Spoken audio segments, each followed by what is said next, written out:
Thank you. Welcome everybody to our June work session. I can look on the screen and see that we have Jeremy and Jennifer and other 5 board members are present this evening, as well as our superintendent and business administrator. Grateful for all of you being with us tonight. We're starting a few minutes late. We just walked through Wasatch Elementary School to get a little tour of where they are with construction. It's looking really good and coming along, and there's a lot that's been done and a lot that needs to be done. But they tell us everything's on schedule. We'll hear a little bit more about that in a few minutes. So let's just jump right into our first item. Ken, we'll turn it over to you, and Chris Marshall of GDK for project report. Okay.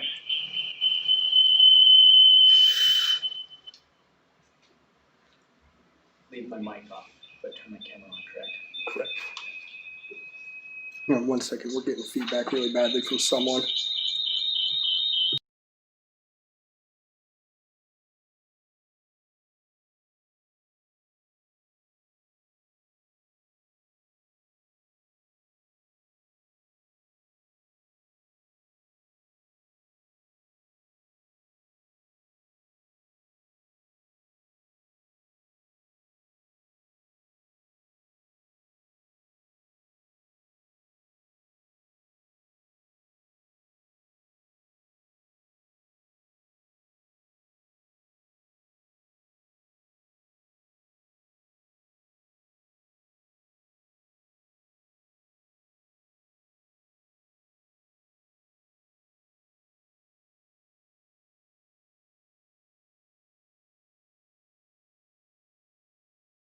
First time we have camera not here, and that's what happened. All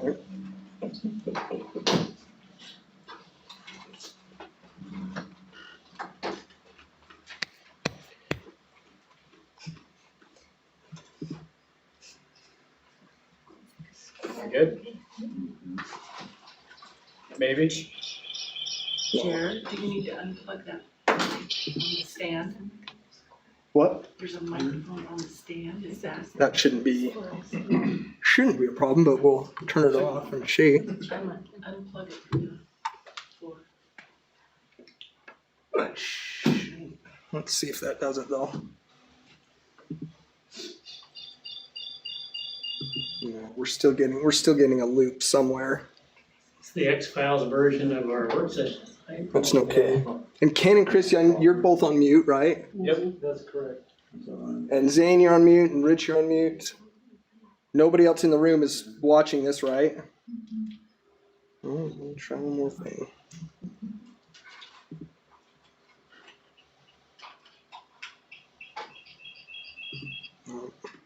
Well, I apologize, everybody. I literally cannot think of what could be causing the feedback. Unless, I don't know, Ken, come and sit right by here, by me for a second, or on this side of it for a second. Let's see. In the imaginary chair? There's a chair right here for it. Here.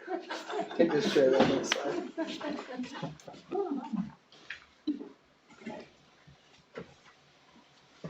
So you should be able to.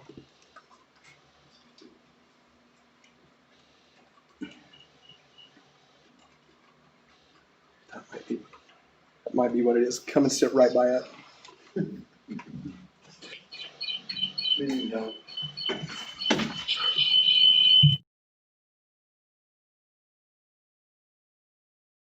Chairs with myself before. I hope so. I know.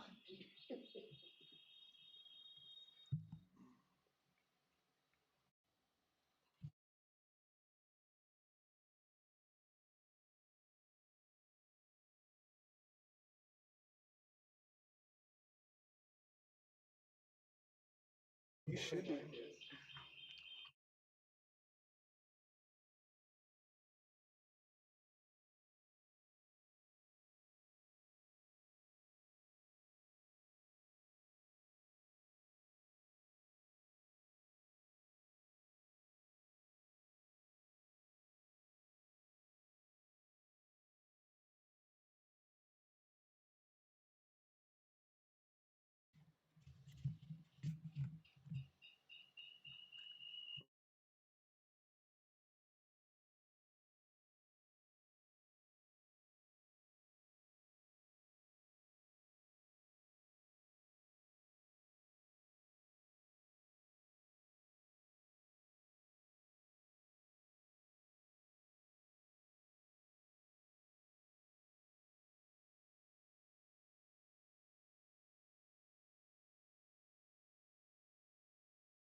right, try talking to us, Ken. All right. Can you hear me without feedback? We working okay this time? Okay. Am I good to go, Jer? Tell you in just a second. Talk again. All right. Are we good now? No feedback? Uh, Little bit? Jen, can you hear us? Give me a thumbs up if you can hear us. She's frozen. I think she gave you a different finger. No, Jen's moving, but she's not frozen, but She's frozen on mine. Jen, give me a thumbs up if you can hear us. Oh, now she's moving. She can't hear us. No.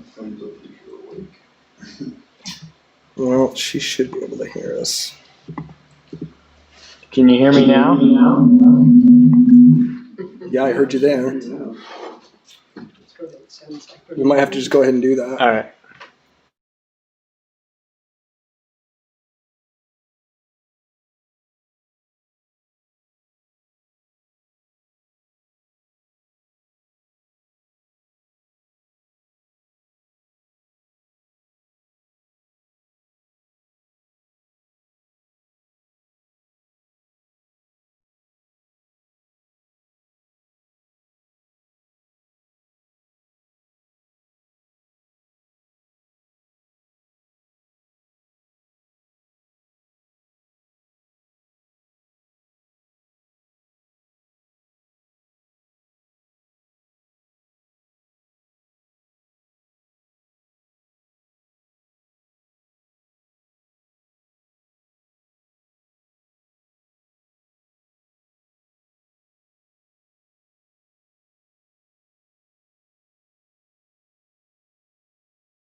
Give him 30 seconds. Yeah, give him a few seconds.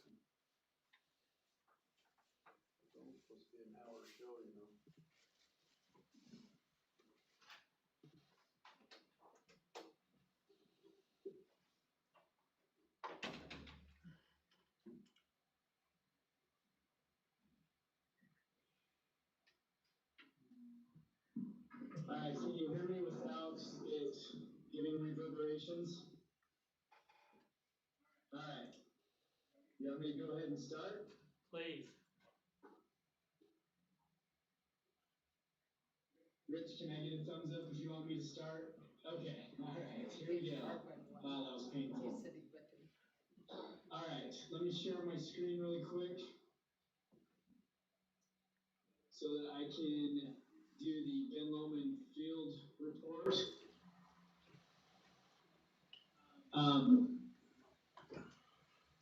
Progress is going really well on the Ben Lomond project. We actually were able to walk with TSI today, the Safety Institute. So they came back out to do another follow-up on their safety evaluation. It went really well. They were very impressed with the structure. We're still on schedule for October 5th. See if I can get rid of that blue. There we go. In terms of work that's gone on over the last couple of weeks, that picture there on the left, that is the tile work in one of the locker rooms there. So you can see the tile is going in. There was, I believe a month or two ago, I reported that we had an issue with the tile, but it has now been received. So we don't have that delay anymore and we're moving forward. We've got a lot of concrete work that's going on. They're working on the north side retaining wall. Masonry is, for the most part, done, and they're getting a lot of gym board hung on the second and third floors, and they're starting to put in the window frames on several of the floors. And so it's coming along really nicely. You can kind of see we've got close to 100 people on site each day working. They are, working on social distancing, and many of the workers have masks that they're using, so we haven't experienced any tied in with the Ben Lomond project. So I want to share this with you really quick. We have had a little bit of concern with doing the polished concrete. We wanted to see what it was going to look like. And so let me pull this up really quick. This is the test area. We pulled up the VCT in the Ben Lomond Commons and in one of the rougher areas.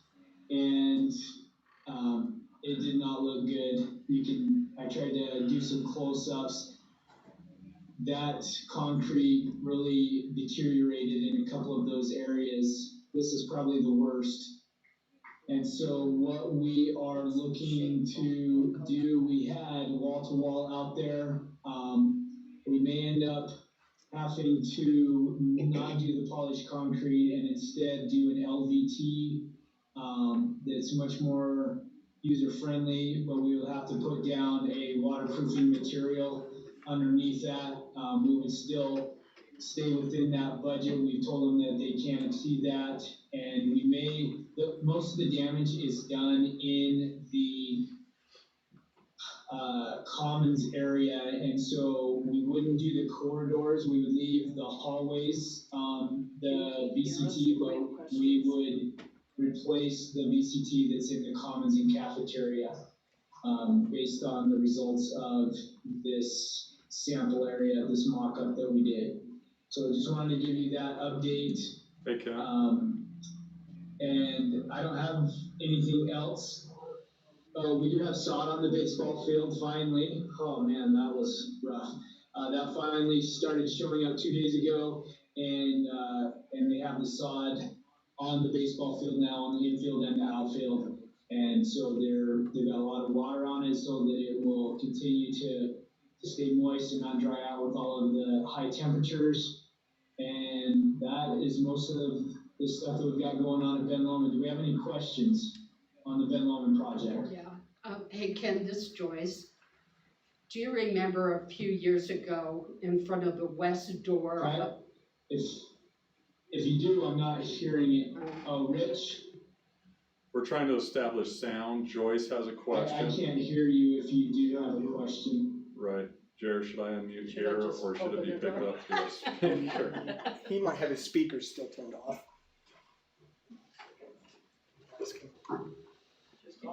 Yeah, yeah. Remember a few years ago by the west door, you had the section redone. Yes. Did that stay in good shape? It did, so underneath was that waterproofing that we did, Yeah. and that area, it did work. What we're thinking, so we talked about maybe just doing some of those areas, but along those seams, but as we looked, there's other places that are starting to do that too. Okay. And we asked if we could just do it along the seams, but then when we saw those other spots, we're like, it's just gonna keep doing that, it's gonna Yes. migrate. So basically, we would need to pull up that whole commons area, put that rubber or that water sealant down, and then put a new material on. And so if we're gonna put a new material on, we'd rather put the VLT on there that you don't have to constantly wax and take care of. We could do it in the commons and the cafeteria, and then leave the hallways that were for the most part in decent shape. Probably 95% of the damage is in the common and cafeteria area.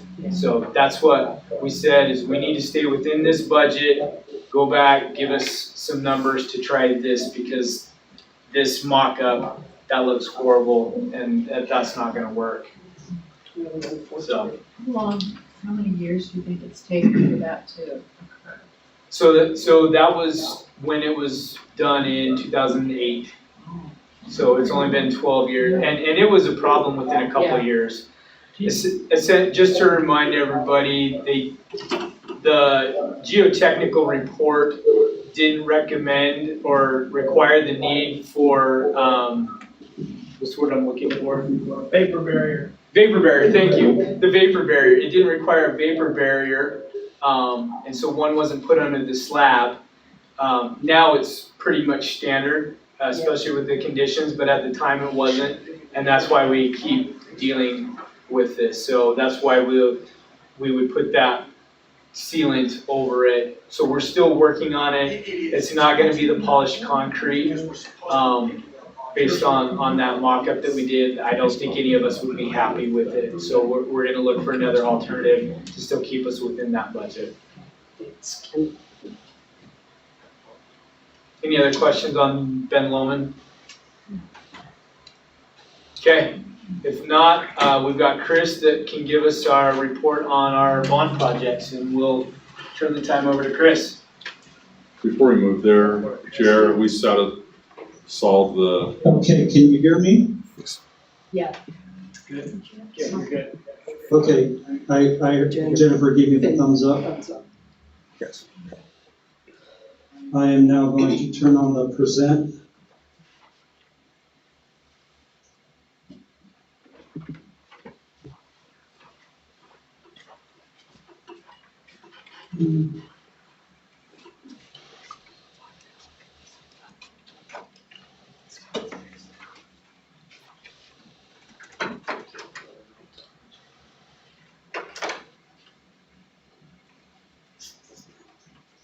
Okay,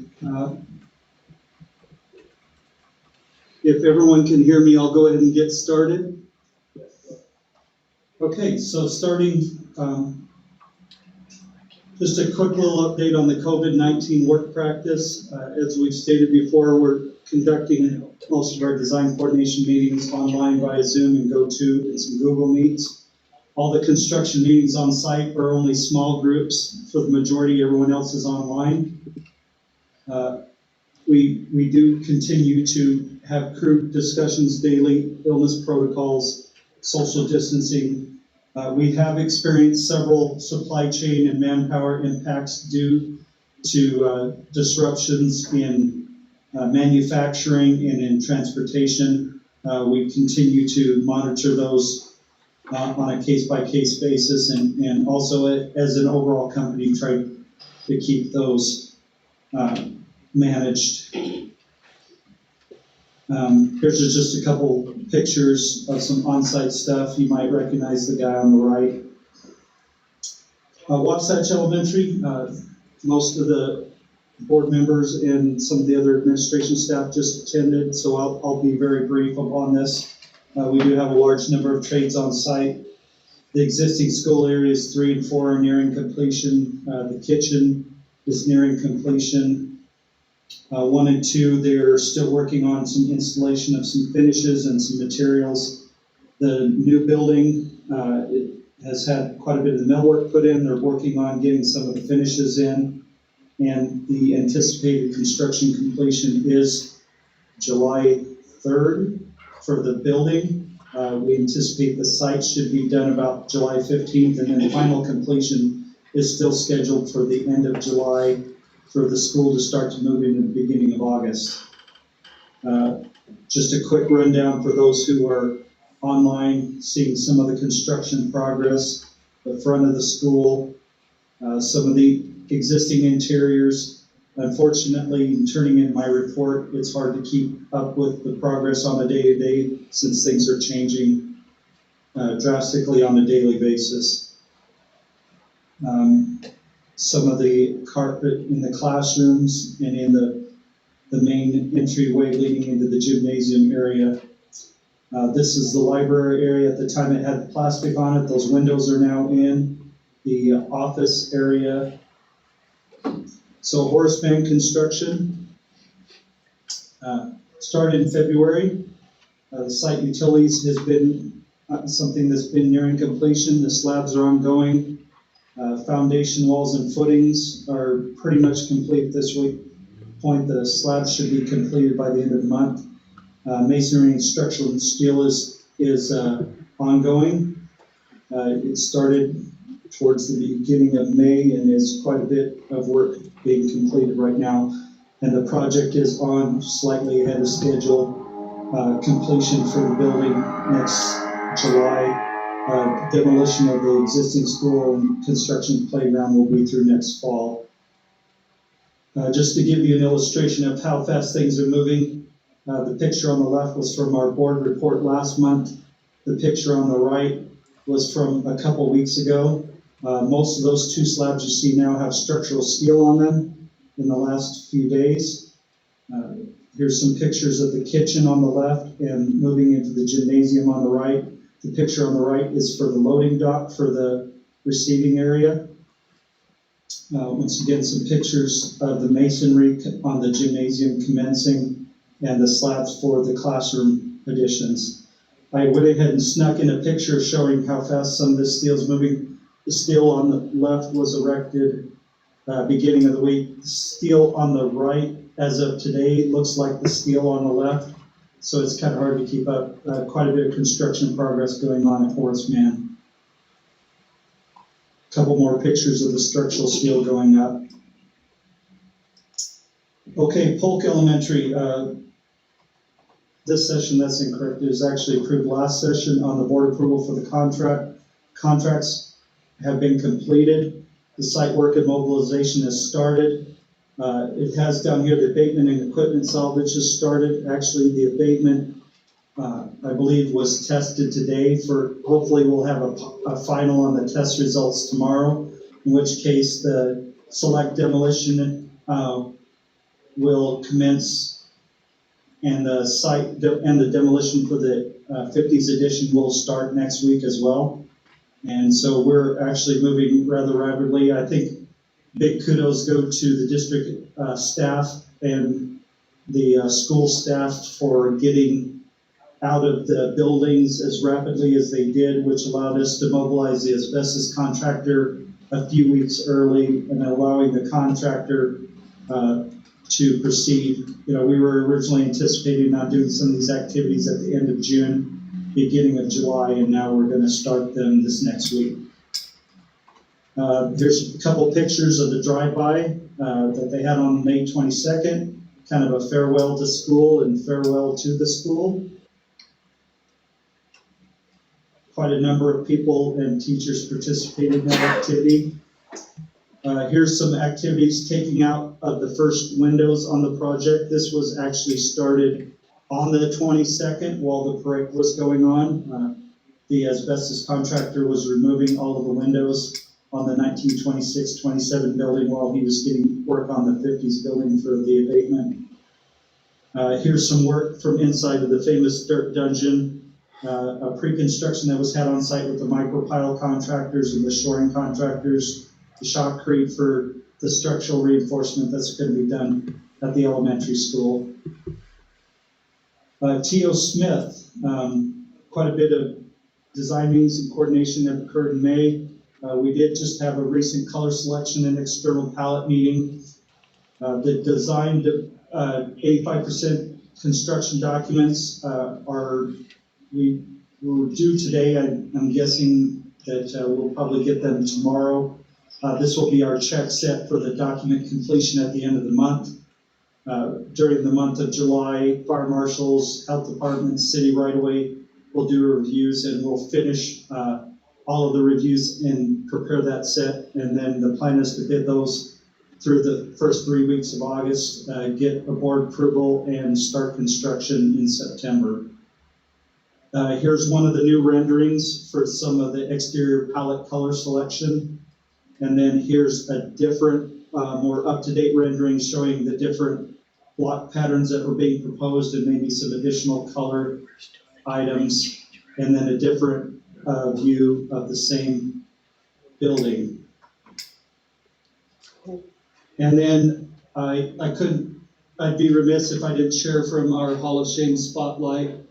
This was from my collection of I know it sounds funny to have a folder of toilet fixture anomalies, but this was a couple pictures I couldn't quite resist putting up. Oh, dear.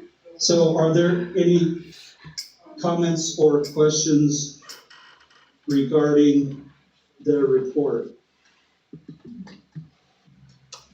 Any Chris. comments? Go ahead. Chris, can you hear me? I just want to verify that first. I can't quite, I hear you, I see your lips moving, Dr. Nye. Do I need to step into the room like Ken did? No, I just want to verify. It sounds like they can hear you online, but there is a disconnect between questions that I'm asking here, what you can hear. And I'm I'm wondering at this point, can the audience hear? Our YouTube audience appears to be able to hear, but YouTube can hear, what about possibly not our staff? Google Meet audience. And our That's- other two board members. That's who can't hear is our Google Meet. So when I talk or anyone talks in the boardroom, And that's where we're gonna catch the feedback. Because if I do this, he'll hear, but we're gonna catch feedback, I What believe. if you unmute? that's what I'm, next step. Are you getting the reverb?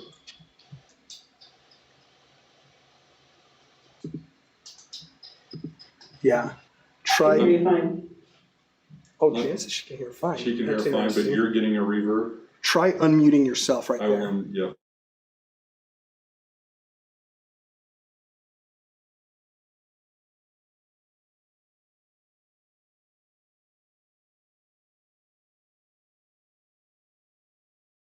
Muted.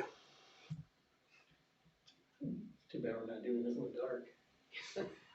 All right, try and let's see if Jen can hear you. Jen, are you able to hear me?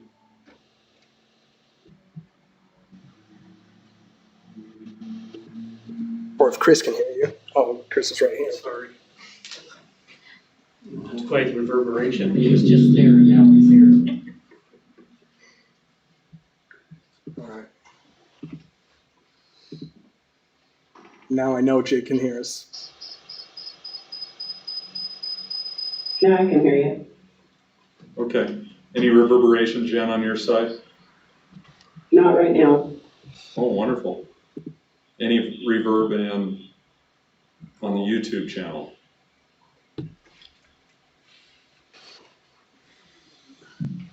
No idea, because they can't respond. No, Jared's monitoring it. Ish. Okay, so let's, we'll be able to proceed. One of the questions, I think Joyce, did you have a question? Did you get that answered? Okay. One question that has come up is, as we continue down this road, what staff might do in preparation for a conversation regarding name changes. We had talked about Horace Mann having a name change. We've talked about their mascot changing. There seemed to be some community excitement around that. But at the same time, there's a policy that we would bring before the board regarding Horace Mann. What about T.O. Smith?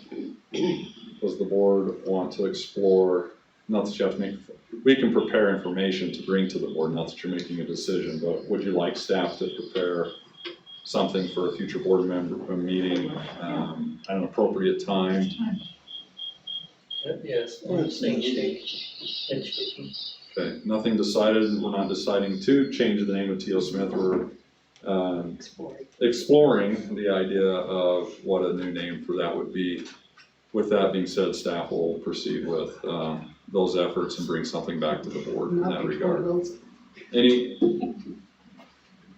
Thanks for the updates. Please remind me where the wall of shame was.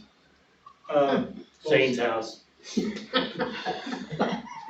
Those were at an unnamed large school district in out of state. Thank you, because I was hoping it was not Ogden School District. Neither of those pictures were in Ogden Oh, School. good. Thank you. I just wanted to, I have not shown a picture from Ogden School District yet, except for the branch, except for the branch, and that was whimsically it was. hollow shamish.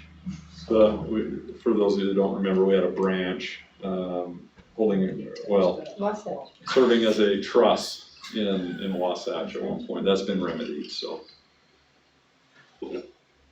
I have a question about T.O. Smith, those renderings. Is that what we're gonna have T.O. Smith look like, or are they still deciding that? Those are some proposed exterior renderings. And so part of that exploration meeting that we had last week is, what do you think of the muted palette? What do you think of the brighter palette? But the exterior brickwork is what is being proposed currently. And actually, it's shown as a brick, but more than likely it will be a colored block material. So colored brick is extremely expensive as an exterior. We're trying to maintain that. So we're actually going to do a price alternate for those two different materials on that. But part of the reason why I showed those two palettes is what is thought about the more vibrant palette versus the more muted palette. And then who is it that sits in to make those decisions? So right now, the district staff includes Ken, the principal, Keely Espinoza is sitting in those meetings as well. Okay. Steve Torman, and others who are unnamed.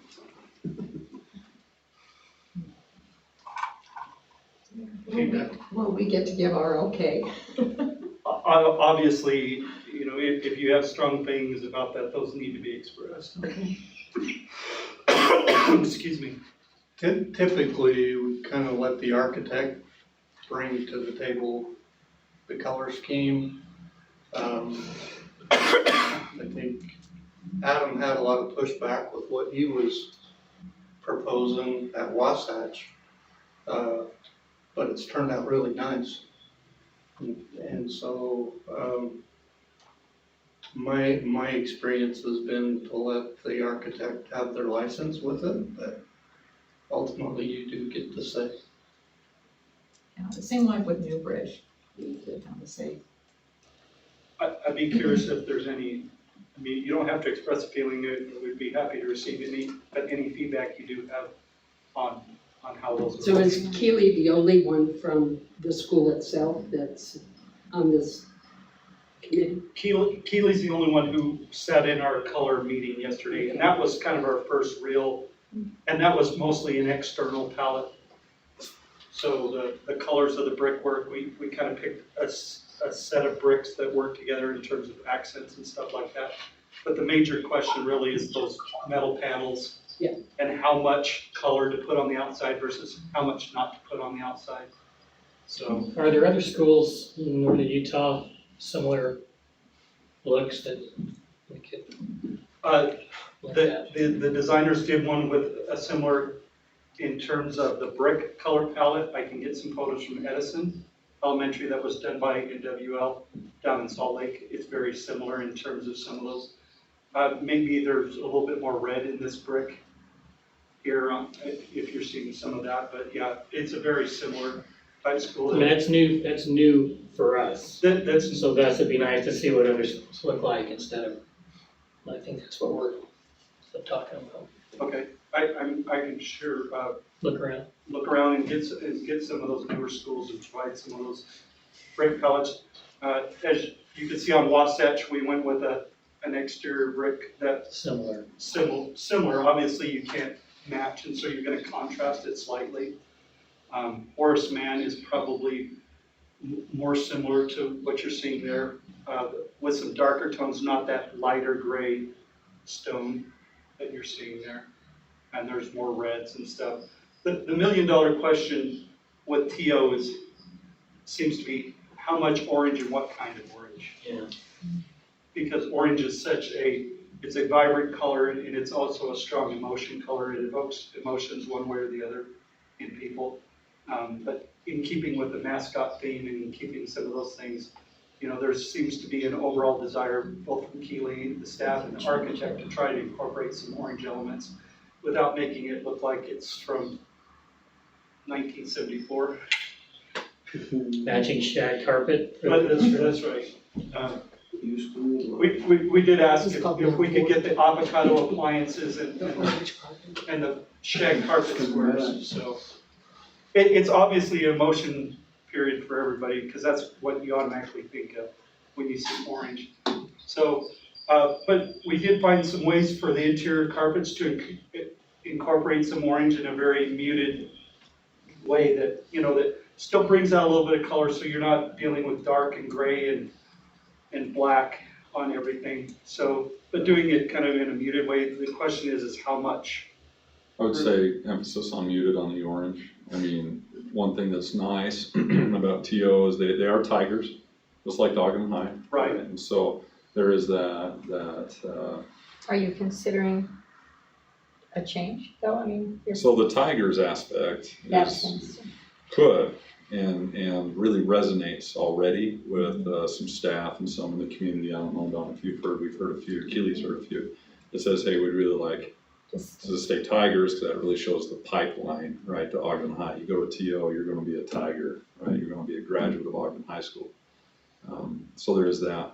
The only issue is how much orange do you use, given that theme of that association with Ogden High, without, like you say, being overbearing in orange. So I walk into Ogden High, I mean, there's some orange here and there, but it's not necessarily in the deco, in the art deco, or the, you know, the marble. We certainly don't want Hillfield having to, you know, readjust their flight plan because of the orange of the school. You know, there was even a compromise that Keely was highly in favor of, is maybe that vertical sign being that T.O. Smith, and then maybe the windows going back to a more muted, like trying to pick somewhere between an office building and an element, you know, and over the school. So, you know, having some elements like we're planning on doing the inside, but not something that you're gonna wanna repaint or replace. Something that's not gonna scream. You know, we've all seen a building that you can walk by, you're like, that building was built in 1968. So that kind of, so there's some further explanation that's gonna be done, and it sounds to me like there's enough interest that we will continue to provide that feedback in the next few weeks as we complete the documents. Great, thank you.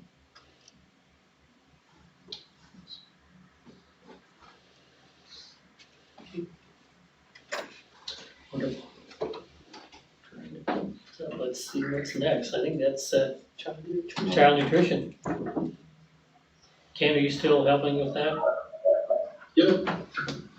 So, I'm going to talk really quickly just to give a little information, then I'm going to turn the time over to Sherry Welch, who is our amazing dietitian with Ogden School District, and let her share some information with you and try and provide some stuff that will help you as you receive questions from the community to provide education for them. So just really quick, since the March 13th dismissal, just so you guys know, the child nutrition program serves continuously Monday through Friday up until last week, including over spring break. We did have a reduction in the number of sites during that spring break, but we still served over spring break. During that time, so from March 13th until the end of the school year, the normal calendar school year, we served over 611,000 meals. So that was breakfast and lunches. One of the things that we did, we kind of evolved in terms, it's still a grab and go drive-through process, but we were able, we received some waivers from the state and federal government to allow us to package a breakfast and a lunch together. It cut down on the number of times people had to come through. And then we were able to also package or bundle multiple meals and give those to a family without needing to have the children there, which used to be a requirement also, but we've received a waiver for that also. And so we have continued that. We do have 9 sites that are operating now. We started back up this Monday. Our staff definitely needed a break, and so they were able to take last week off, but kudos to all of our lunch ladies and our 3 or 4 guys that we have working. They've done an amazing job being out there every day, you know, in contact with people, but still maintaining good hygiene practices to stay healthy and safe. And so they've done an amazing job, and I hope that they all know how much they are appreciated, not only by me, but by the community for providing this essential service. I mean, 611,000 meals, that is over 13,000 meals a day on average, which is huge. And we only have 11,500-ish kids in our district. And so that's quite a few meals that we're serving. And so that you know, this is a federal program, so they don't have to be our kids that go to the schools to pick that up. It is available for anybody that's 18 and under. And so it could be kids from Weaver County, which we had plenty of. It could be kids from charter or private schools as well. Those families can benefit from that. And so thank you to all of our staff for the amazing job that they have been doing, and we are continuing that process. So we do have 8 schools that are serving, and then we do have one park site. We are taking food out to West Ogden Park as well to provide meals for that community out there across the railroad tracks also. So those are so we've got our 2 high schools, and then we've with Ben Lomond and Ogden High, and then we have 6 elementary schools that are providing meals right now. So they're doing a great job, and thanks to them. I'm going to turn the time over to Sherry now, and she has some information that we sent to the board that she'll be referring to, and I'll turn the time over to her. Okay, good evening, everyone. Quickly, I just want to go over maybe the way the school meals program works. It's a federal program, and we are reimbursed per meal by the federal government. We don't receive any local funds. It's all federal funds that support our school meals. Because we're reimbursed per meal, those meals have some strict guidelines. We're required to offer protein, whole grains, milk, fruits and vegetables for lunch. And for breakfast, we're required to offer grains, fruits, and milk for breakfast. Those grain carbohydrates the grain carbohydrates in breakfast and lunch are whole grain rich food products. I believe this conversation initiated because there were some concerns over what we had on some of the food items that we have on our breakfast menu. Because we're required to offer grains as the main entree, what that leaves a menu planner with is really a handful of grains: corn, rice, wheat, and oats. And because I have those grains to choose from, the reason I have those grains to choose from is that's because what is available and affordable in America. So once I have those, then what am I gonna do with those grain items? I can just boil them and serve them, but the kids aren't going to eat them. So something has to be done with these grains to make them palatable and acceptable to the children. So a lot of our items are flour items, wheat flour items, and they are whole grain. Some of our items that are served on the items that were served on our breakfast menus, you can also find in the grocery store, but they don't have the same nutrition profile because, like I say, ours are required to be whole grain. Anytime I have oats on the menu, they're always 100% whole grain. Anytime we have rice on the menu, in lunch or breakfast, is always 100% whole grain. Same with corn. That is served as grain.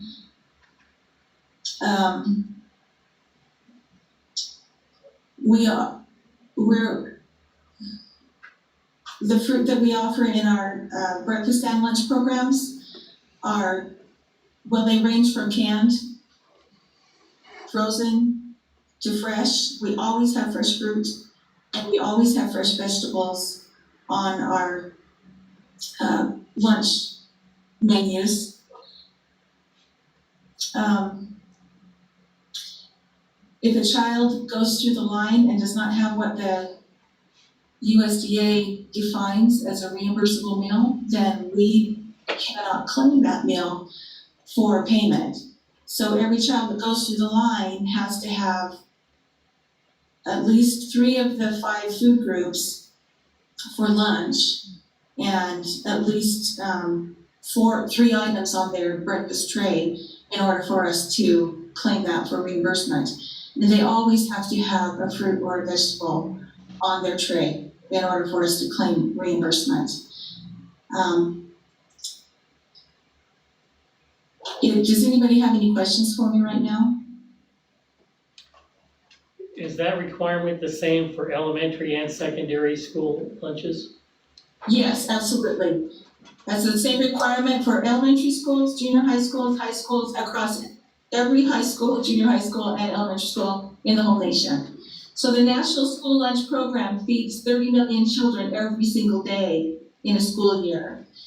And that, that amount of food has a lot of power to support the national agriculture system in America. We're required to buy American. If we can't find something that is American grown, we have to have a reason why. For instance, bananas are not grown in America, and we have to have documentation as to why we can't get that.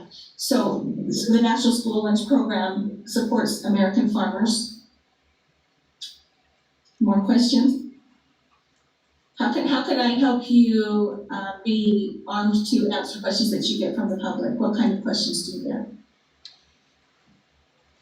And thank you for that context. Just a little more context. At times, there have been some patrons that have come forward and have concerns about specifically the amount of sugar, right, in something, and they feel like it's out of balance. Right. And so to that end, though, this is really the dialogue. These are our talking points that we do. We have the 100% whole grains. We provide that balanced, nutritious meal. And now, whether or not children engage or then choose to eat everything or nothing, I mean, that's a little different. But when it leaves, when a child has their meal, and they walk, they go sit down, they eat it in the classroom. It is a balanced meal. It is nutritionally a balanced meal. And we don't hear it often, so mind you, but every once in a while we'll hear from some patrons that say, what is that offering? So we thought it would be good to bring that to the board just in case you ever get approached with that same question. Okay, and of course I'd always be happy to talk with, if you want to refer them to me, I would be happy to discuss that with you. But I do want to emphasize that right now the climate in American popular opinion about food is that sugar is bad. And sugar means to a lot of people all carbohydrates. And all carbohydrates are not equal. And so the carbohydrates that we have on our menus are whole grain-derived whole grain carbohydrates. I mean, sugar carbohydrates come from sugar cane or sugar beets. And it's not a grain product. And yes, there are sweeteners in our breakfast items because that makes them palatable to children. Because nobody's going to eat a bowl of boiled oats. You and I don't eat a bowl of boiled oats. We want a little bit of something on it. So, and another point I want to make is a lot of the grain items we have, I have to serve a certain amount by weight, and a gram, for instance, of grain carbohydrate has the same amount of calories across the board. It's a constant. So the nutrition profile of all our breakfast items, even though they're packaged differently and they're molded differently and they look different, the nutrition profile is very much the same across all those items. Are there any other questions? Quick question, can you accommodate an allergy or a 504 that's something like that? Absolutely. There's USDA processes in place to accommodate allergies, and we do. I do accommodate lots of allergies, yes. I work with the school nurses and I work with our kitchen cafeteria. I often have to, I procure food for them if I need to. I make special menus for them. So yes, we do accommodate children with dietary needs. So a child with an allergy or a gluten intolerance would come up to the pickup spot and say, I have a gluten intolerance, can I have a special meal, please? What happens is we do require medical documentation for these allergies or intolerances. Once I have that documentation, I work with the kitchen manager, and our kitchen managers know their kids. They do, and they know, we work with them, and if this child eats lunch every single day, our kitchen manager will have a meal prepared for them when they come through the line. Thank you. Anything else? Sherry, thank you. All right, thank you. Thank you. I just want to tell her, thank you for the great work that they do. This is quite the orchestration to get so many meals out in a nutritious way. And I think about you guys a lot and what you have to go through to do meals for our children under the guidelines that we have from the federal government. And I appreciate all that you do. Thank you very much.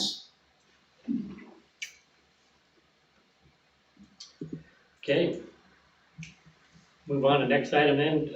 Looks like Chad Carpenter. Information item, early warning system. Yes, thank you.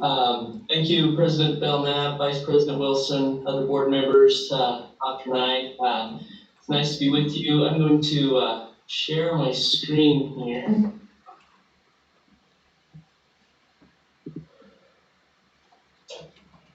Hopefully you can see that. Just today, when I was driving into work, as I pulled out of the driveway, I got distracted for a second, just a short second, and I forgot to put on my seatbelt. Well, like many of your vehicles, right, it probably wasn't 20 or 30 seconds before there was a light flashing on my dashboard and a somewhat annoying alarm, buzzing sound, reminding me to put on my seatbelt or warning me to put on my seatbelt. Now, I'm usually good at wearing a seatbelt, so I was actually really glad for the warning. Luckily, nothing happened. I wasn't involved in a car accident on the way to work. There were some close calls, but no car accident. But had I been, that warning was early enough in my drive that it would have most likely been a tremendous benefit had I been in a crash.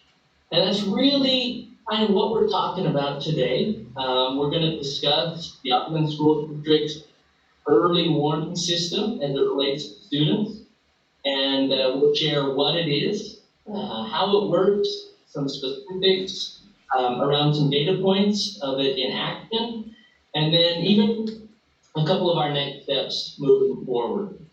So you're all familiar with this graphic of our strategic plan, Nexus Elevated, and it has really allowed us to focus and focused on support for every student in Ogden with a very holistic view, right?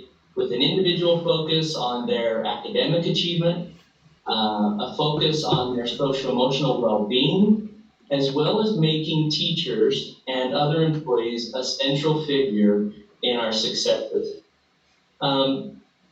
I won't take the time to read the student advocacy mission statement right here. You can see this, and I believe it was included in your board packet, but I do want to take a second to highlight the core values, right? The first one there, everyone wants to be successful.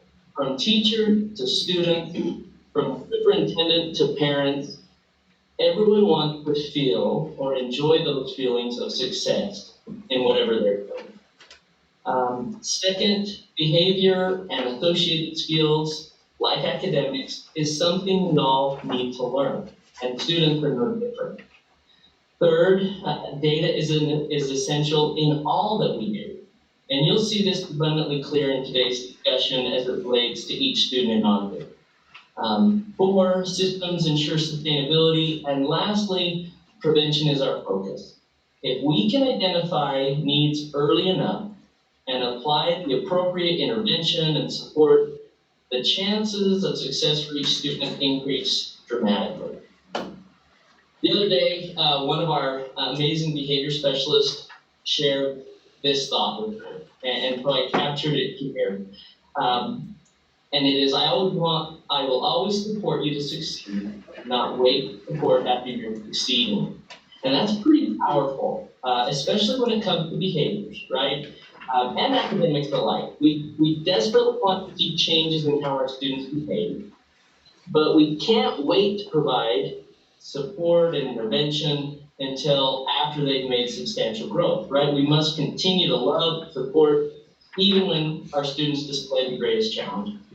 And I'll also say that we in public education, we can't speak about improving academics without also addressing the social emotional learning in the same sentence. And I've heard Dr. Nye say that, and others, it's absolutely true. So in terms of our early warning system, and we actually, even before the state had entered into this pilot, 2 of our schools had started using an early warning system, Odyssey and Mount Fort, a few years ago. And then in the 2017 legislative session in House Bill 404, the state wanted to pilot that with a few districts in Utah. And that included Ogden, Box Elder, and Provo school districts participating in the pilot. And then most recently in the 2020 general session, House Bill 392, which was a reauthorization of the pilot, passed. Now, given our financial situation due to COVID-19, it's yet to be determined absolutely whether or not this pilot program and the funding associated with it will be reauthorized, but that gives you a little bit of historical context of how the early warning system pilot initiated. And it's measuring SEL and implementing student success as an early warning system. The early warning system is provided at this time often by a company by the name of Panorama. It's a Boston-based company of educators, of software developers, designers, researchers, and they actually serve about 10 million students each year.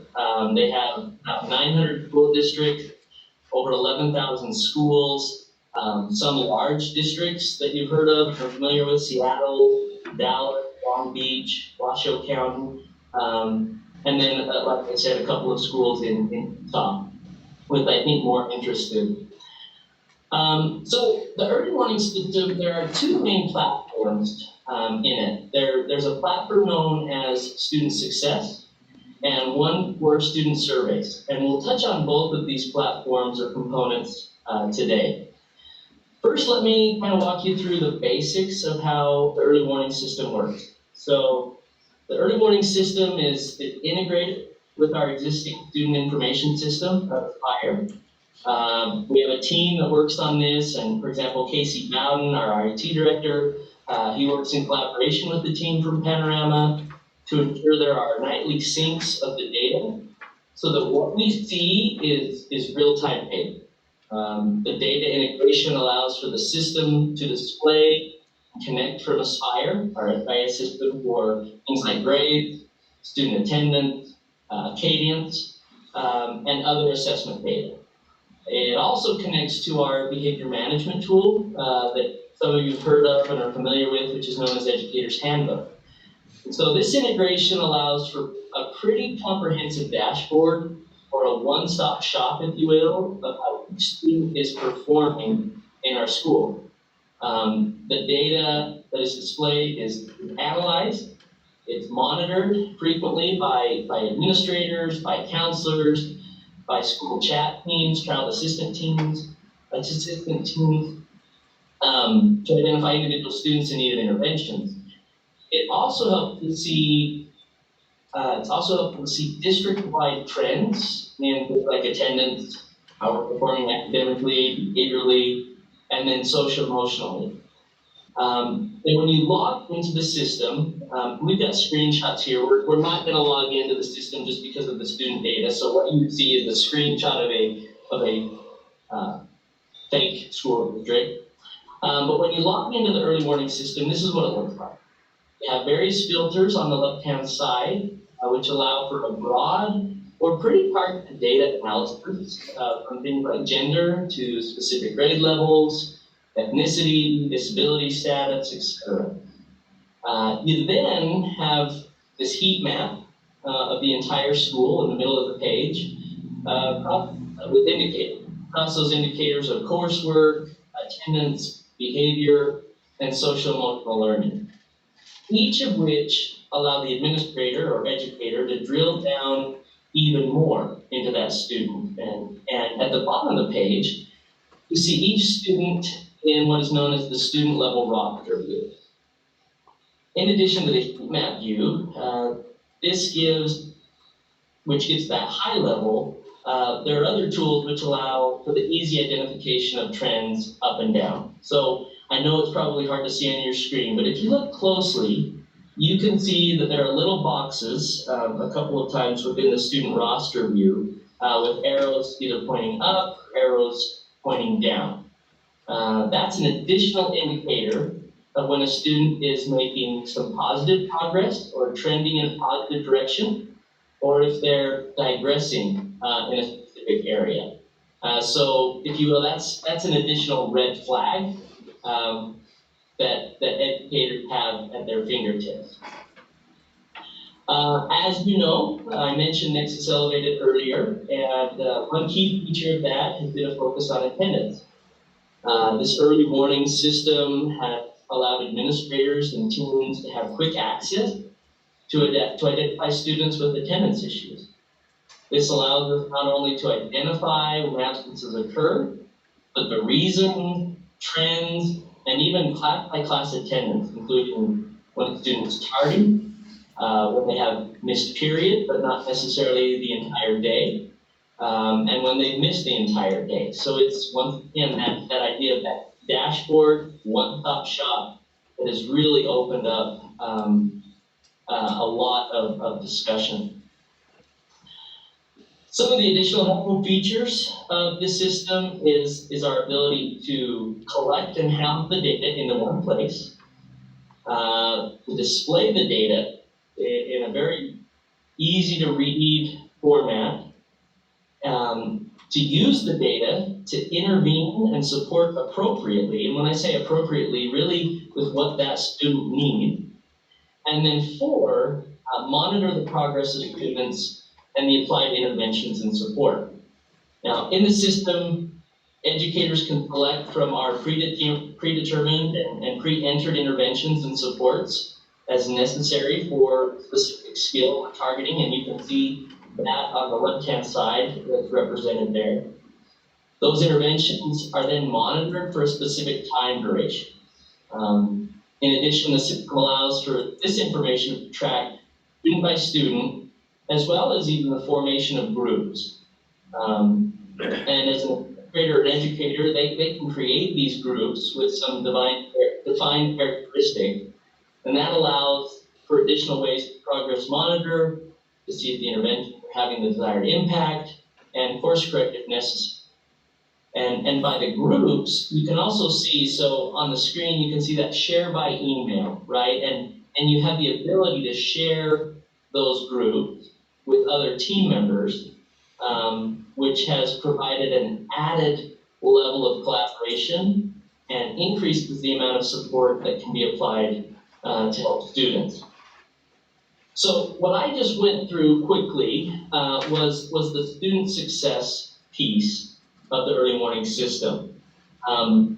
And I'd like to turn the time over now to Aspen, and she's going to talk about the second component or platform of the system, which is the SEL, the social emotional learning piece, which includes both student surveys as well as teacher surveys, and some of the specific data points that we are using to take action.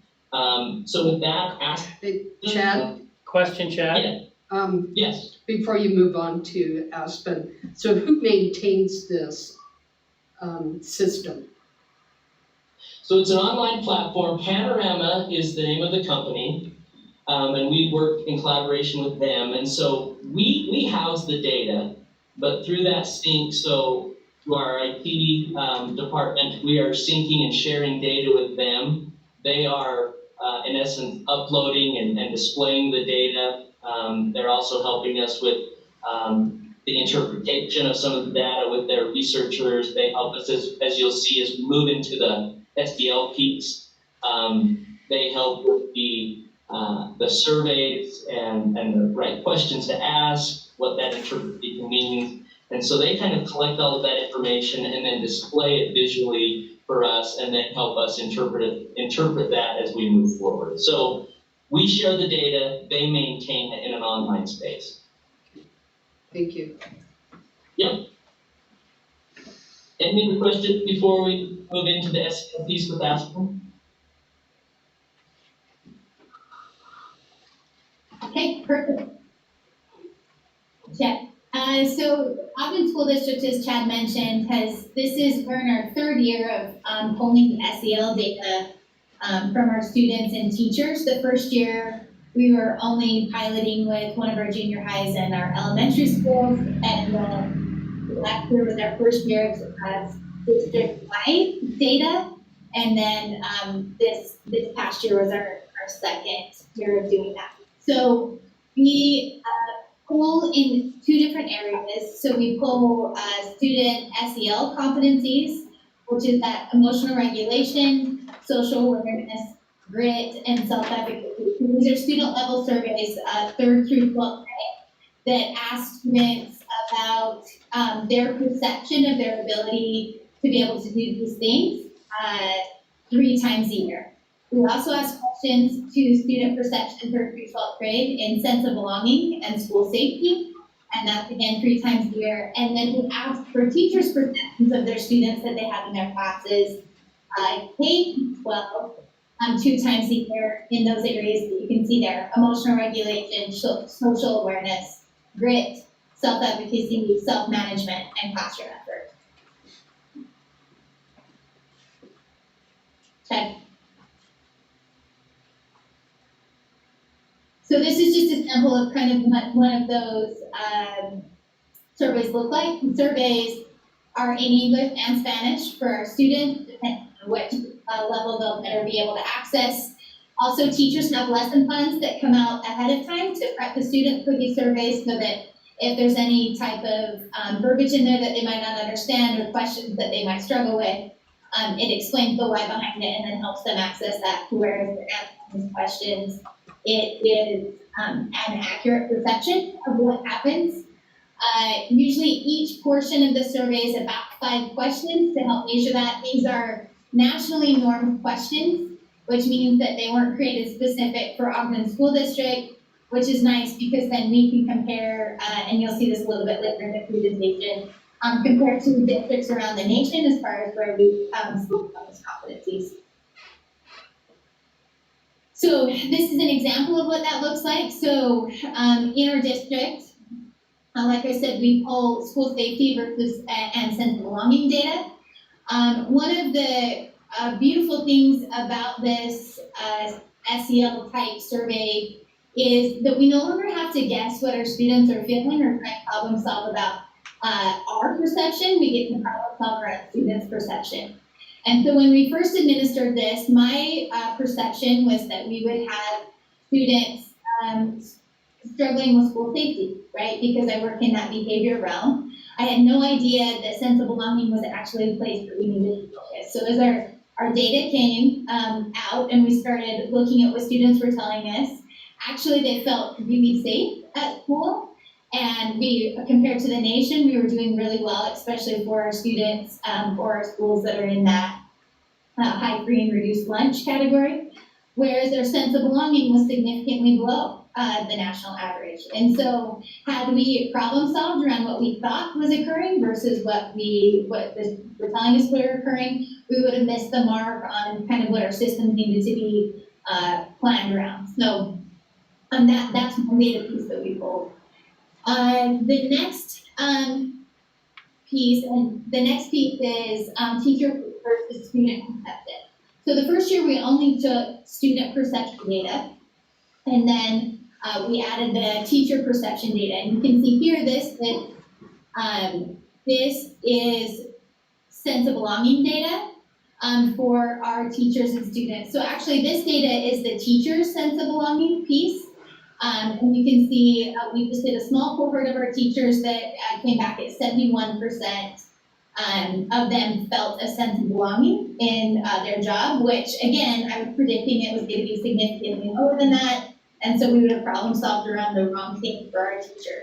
We can see our students, the 3rd through 5th grade, 64% of our students answered favorably, which is in about that 80th percentile nationally for our grades 3 through 5. And our students in grades 6 through 12, only about 40% answered that feeling a sense of belonging, which is in that lower 20th percentile for schools nationally. So again, a really good data point that we didn't have before to help us better understand what we need to provide for the school district. This next piece is that emotional regulation piece. So again, we're asking students 3rd through 12th grade if they have the ability to emotionally regulate.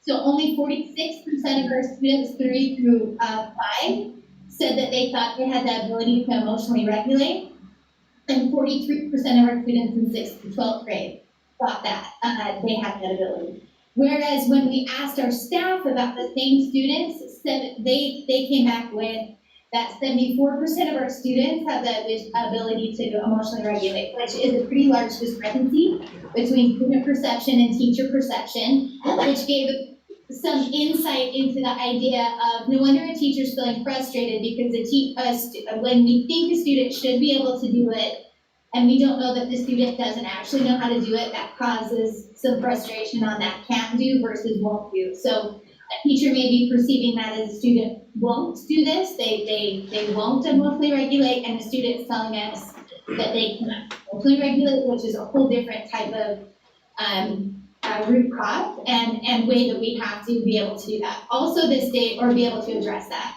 Also this data helped us to better understand that it's not just the students that have some externalizing behaviors that are struggling with their ability to emotionally regulate. We have a lot of students with internalizing behaviors that aren't able to regulate in a class that we didn't know about.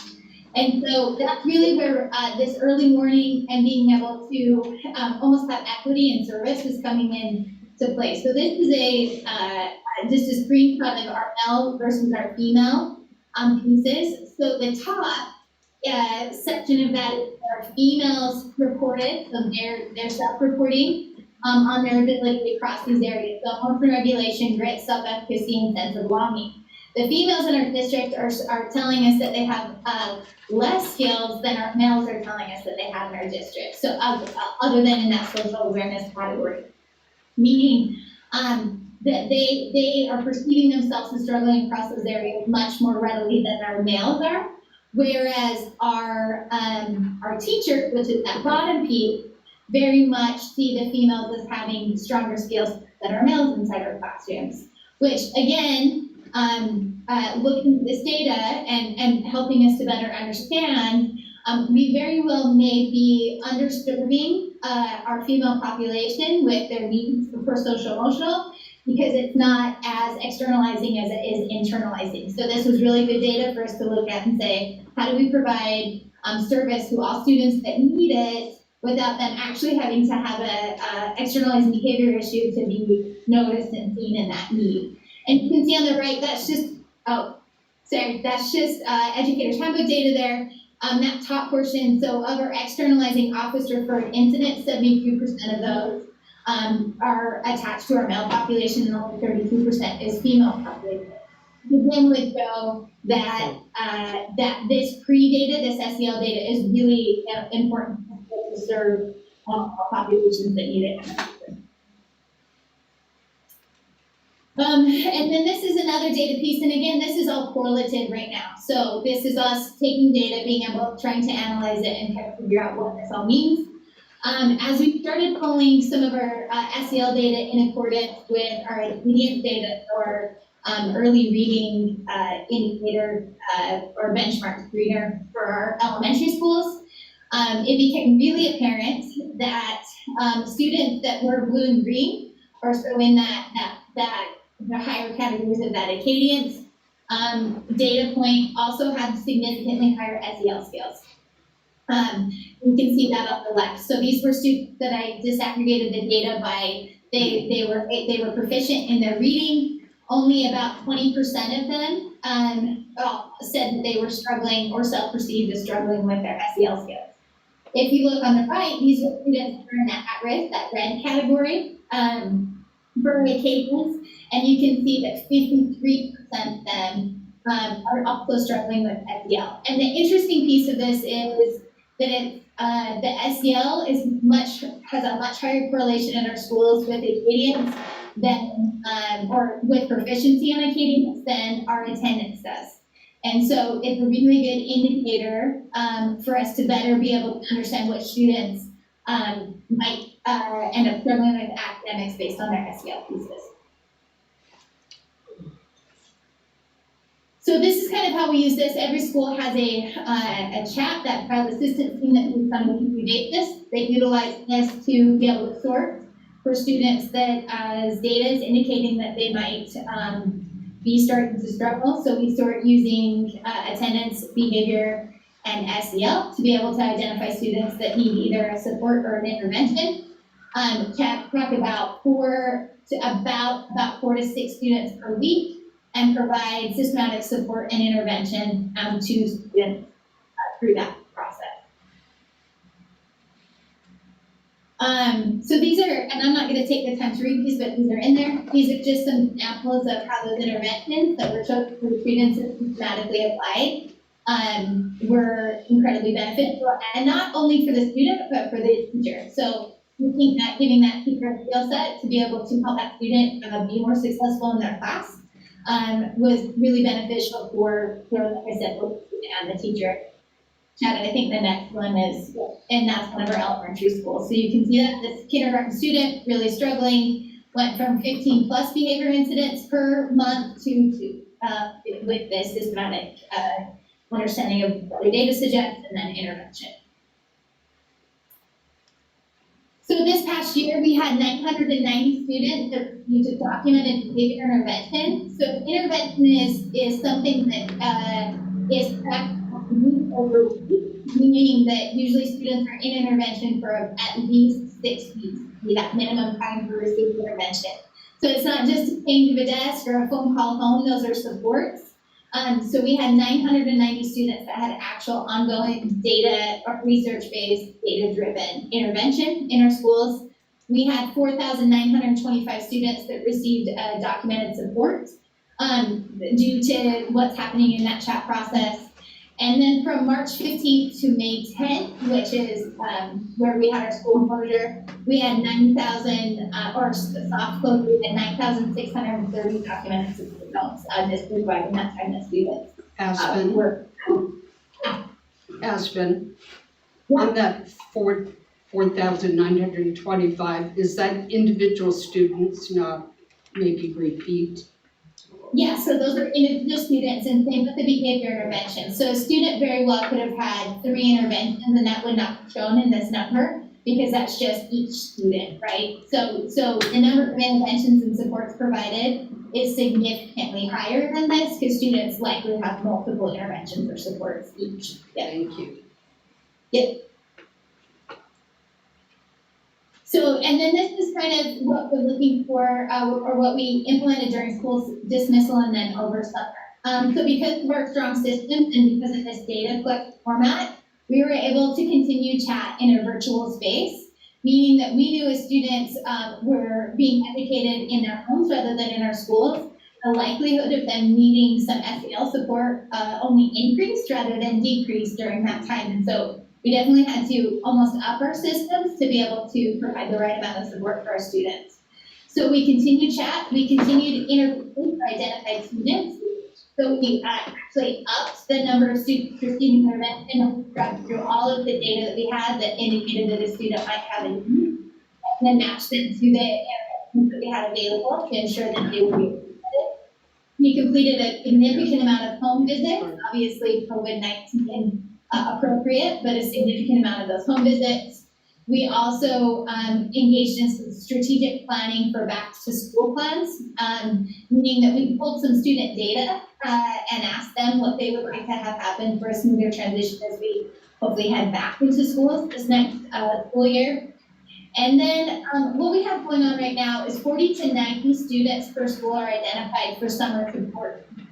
So we We are not looking, the SEL support is not specific to just students that are engaged in summer school. It's specific to students whose data indicates that they might need some additional support through the summer for their SEL learning. And so we've contracted our behavior intervention at our school counselors and our student advocates to systematically work with all students whose data indicates they need some support through the summer for the 10 weeks of summer to continue those interventions and help them, be able to access summer school, which would be nice, but then also transition well back into school. As of today, I got a number this morning that shows we have 1,312 students slotted to receive that support through the summer, which is a huge number for us and really big win as far as what that looks like.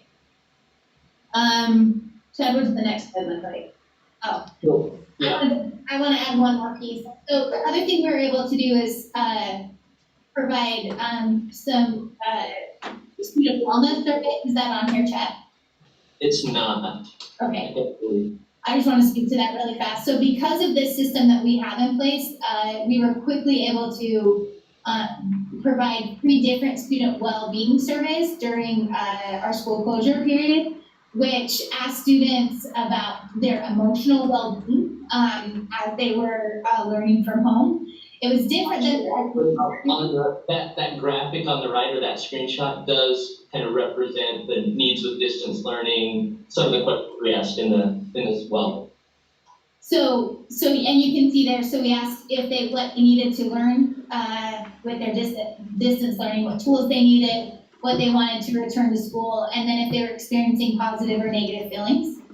The interesting part about this data that again gave us some really good insight is the students that indicated they were struggling with these surveys were not the same students that were struggling when they were in school. So our ability to be able to further survey our students and match interventions to students that situation changed or that feelings changed in a really concrete, quick manner was invaluable for us to be able to have a student enter, oh, I'm really struggling with this one day, and then the school be able to look at that data the next day and be able to systematically look to provide the right amount of support for that student. So, right, go ahead. Thanks, Aspen.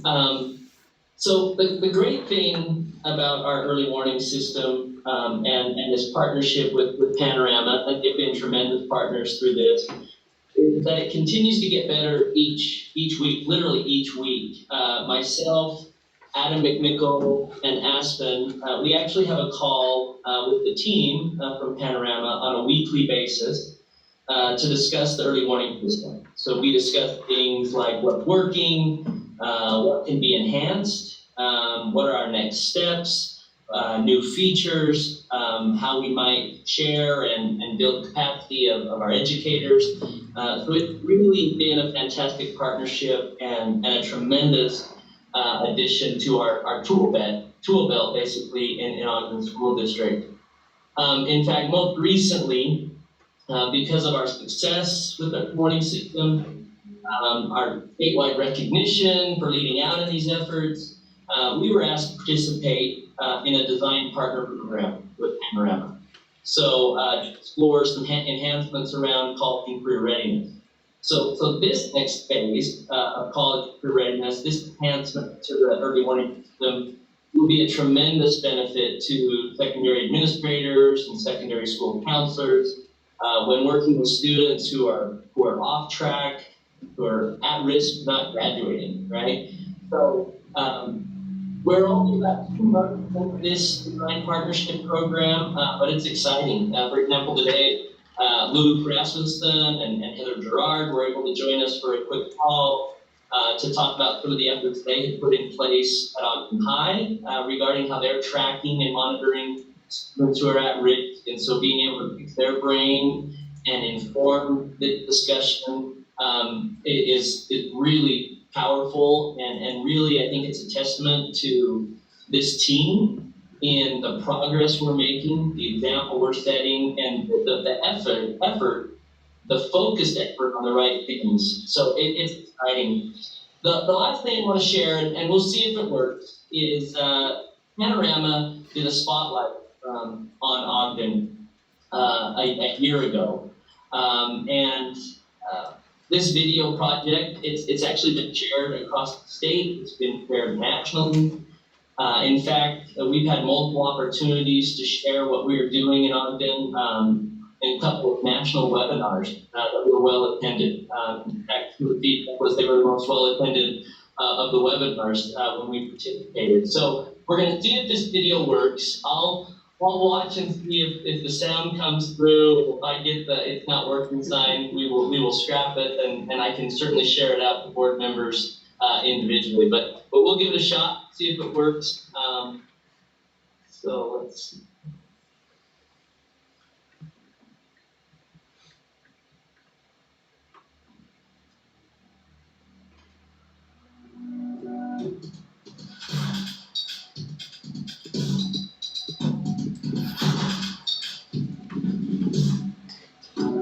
All of our students come in at different levels academically.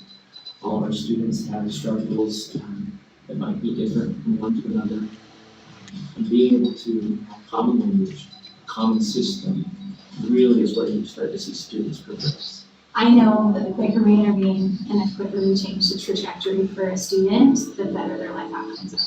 And I find that if we're running intervention that's not meeting students' needs, every day counts. Ogden School District serves about 11,500 students. We're a majority school district. We're an inner city school district, so a lot of our students come with some of those inherent risk factors of poverty.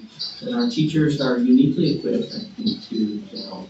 As we did kind of a needs analysis, we realized that we needed to improve our literacy performance K-12. And then also we needed to increase our graduation rates. We started using Panorama, and Panorama has really helped us to hone in on looking at some of the multifaceted aspects of a student, both from an academic standpoint, from a behavior standpoint, an attendance standpoint, and their social emotional learning really paints a picture of where a student is at any given time. Last year we implemented pretty intense into this system. We were running intervention to some extent, and I had no common way to identify which students had intervention, short of being able to pull up a folder, dig into the folder, find specific student names. So this year we have a way to track it in Panorama, right? So then I can go into Panorama and say, at this school, how many students received a student support fund or an intervention. Last year, as far as tracked intervention, that was readily available, I had zero, right? Zero incidents of tracked intervention that I could easily find. This year, we have 2,044 documented tier 2 behavior interventions. That's pretty powerful. The next step then is to say, okay, what interventions are those? How effective is that specific intervention? And that's really where we're headed now. One of those research-based practices of ensuring that a student has a greater likelihood of graduation is by having a solid relationship with an adult within the school setting. By looking at Panorama and training interventions to look at Panorama data, we've been able to really be able to intervene early and provide a skill set that they need in order to be successful.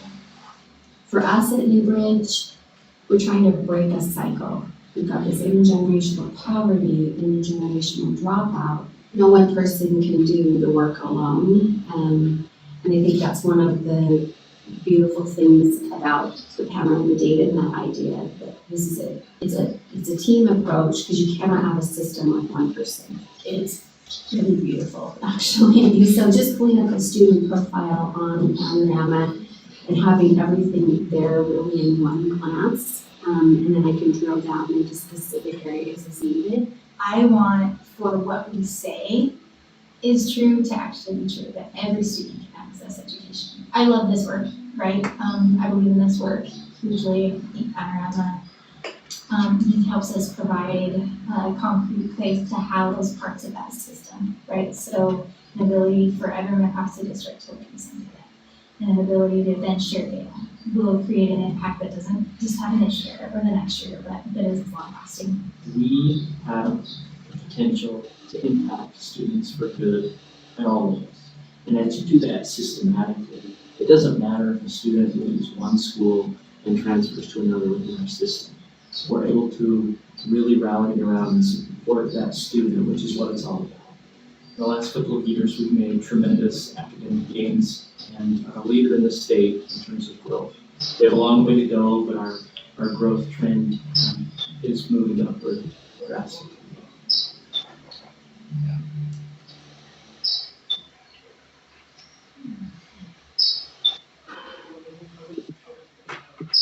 So,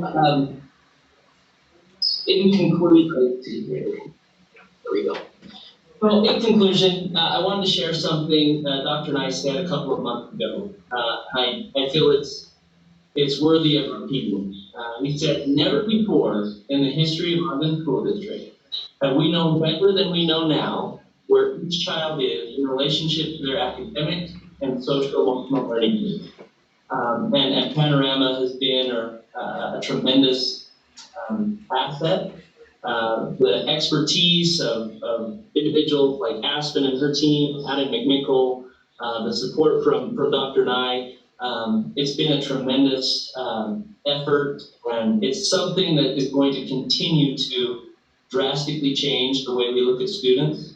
And as we started with those core values, it is data-driven and helping us to take the data, turn it into action for the benefit of our kids. So that's what we wanted to share with you tonight. If there are any other questions, we'd certainly entertain those now. And if not, I'd turn it back to you, President Belknap.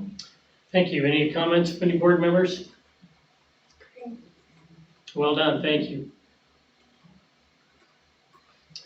If not, then let's move on to our next item, which is discussion item number 4 and 5. We'll turn a little bit of time over to our business administrator, Zane Woolston. Thanks, Don. Superintendent's gonna help me a little bit tonight. Want to put on right now? You could go ahead and put up that first one. But I wanted to touch a little bit tonight on what the effects of COVID-19 have had on the current year budget. Just to let you know now, keep in mind that we really have 2 months left in the fiscal year. And part of what I've got to do between now and when we have our budget hearing is figure out what we're going to spend. You know, when I say 2 months in the fiscal year, we haven't closed out May yet. Okay. And so when I'm looking at what's in the accounting system, everything may not be in there, but I just want to share with you a few things because the shutdown, if you will, sort of shut us down on the expense side on some things too that you may be a little bit surprised about. For instance, if I look at our out-of-state travel expenses for the current year as compared to last year, they're down about $250,000. Okay. Now a lot of those expenses are out of program dollars or federal dollars, a lot of it, but still $250,000. If you just look at in-state travel, we're down $90,000. And if you look at field trips, a lot of field trips happen between March and the end of the school year. Our field trips are down about $40,000. So these are one-time savings, but they are real nonetheless. I compared what we spent on general supplies as of right now with where we were at the end of last year. We're $1 million less. If I look at technical supplies, we've spent about $700,000 less. Now, we just put in a PO to buy $700,000 worth of Chromebooks, which is going to be paid out of the CARES Act funding that we get. But so that savings will wash. Textbooks is up $800,000, but we knew that was coming because we implemented new curriculum, right? I look at energy savings, $200,000 less. If I look at maintenance supplies, about $85,000 less. And substitute teacher costs are down $275,000. So, from a financial standpoint, all is not doom and gloom when we're shut down the way we are. It changes how we do things and how we spend our money. And these costs, keep in mind, I've still got a couple of months left, and so I'm trying to compare 10 months worth of expenses with a year's worth of expenses, but I anticipate that there will be some savings in what we actually end up spending this year as compared to last year in some of these very fundamental things. I don't foresee the same, and we've paid everybody and provided their benefits, so from the standpoint of salaries, I don't anticipate we're gonna see those savings. Although one-time stipends for extra service will probably be down some. So anyway, that's what I had to share with regards to the current year budget. So let's talk a little bit about next year's budget. If you go to the next slide, we don't know a lot of things right now. This will be the strangest budget preview you may have ever seen in your life. But it should be entertaining then, that's good. That's It'll be short. So the only thing we know at this point as far as WPU is they started over with a base budget that did not include a WPU increase. Santa Claus may come and we may end up with something before the legislature has finished with their special sessions.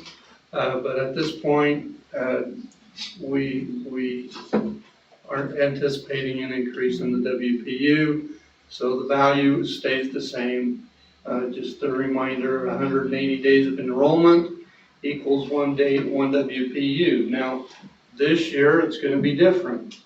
They're actually figuring our ADM based on attendance, not attendance, but membership through the 15th of March, I think.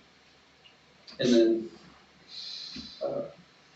so that may or may not help us, I don't know. But this year will be a little bit different. We can't add the kids that have been getting free lunch and count those numbers. Yeah. Maybe there's a way. No. If we go to the next slide, then. Hey Zane, I would just want to say. Go ahead. Just to be clear, that 6% out of the general session on the WPU was removed in the special session.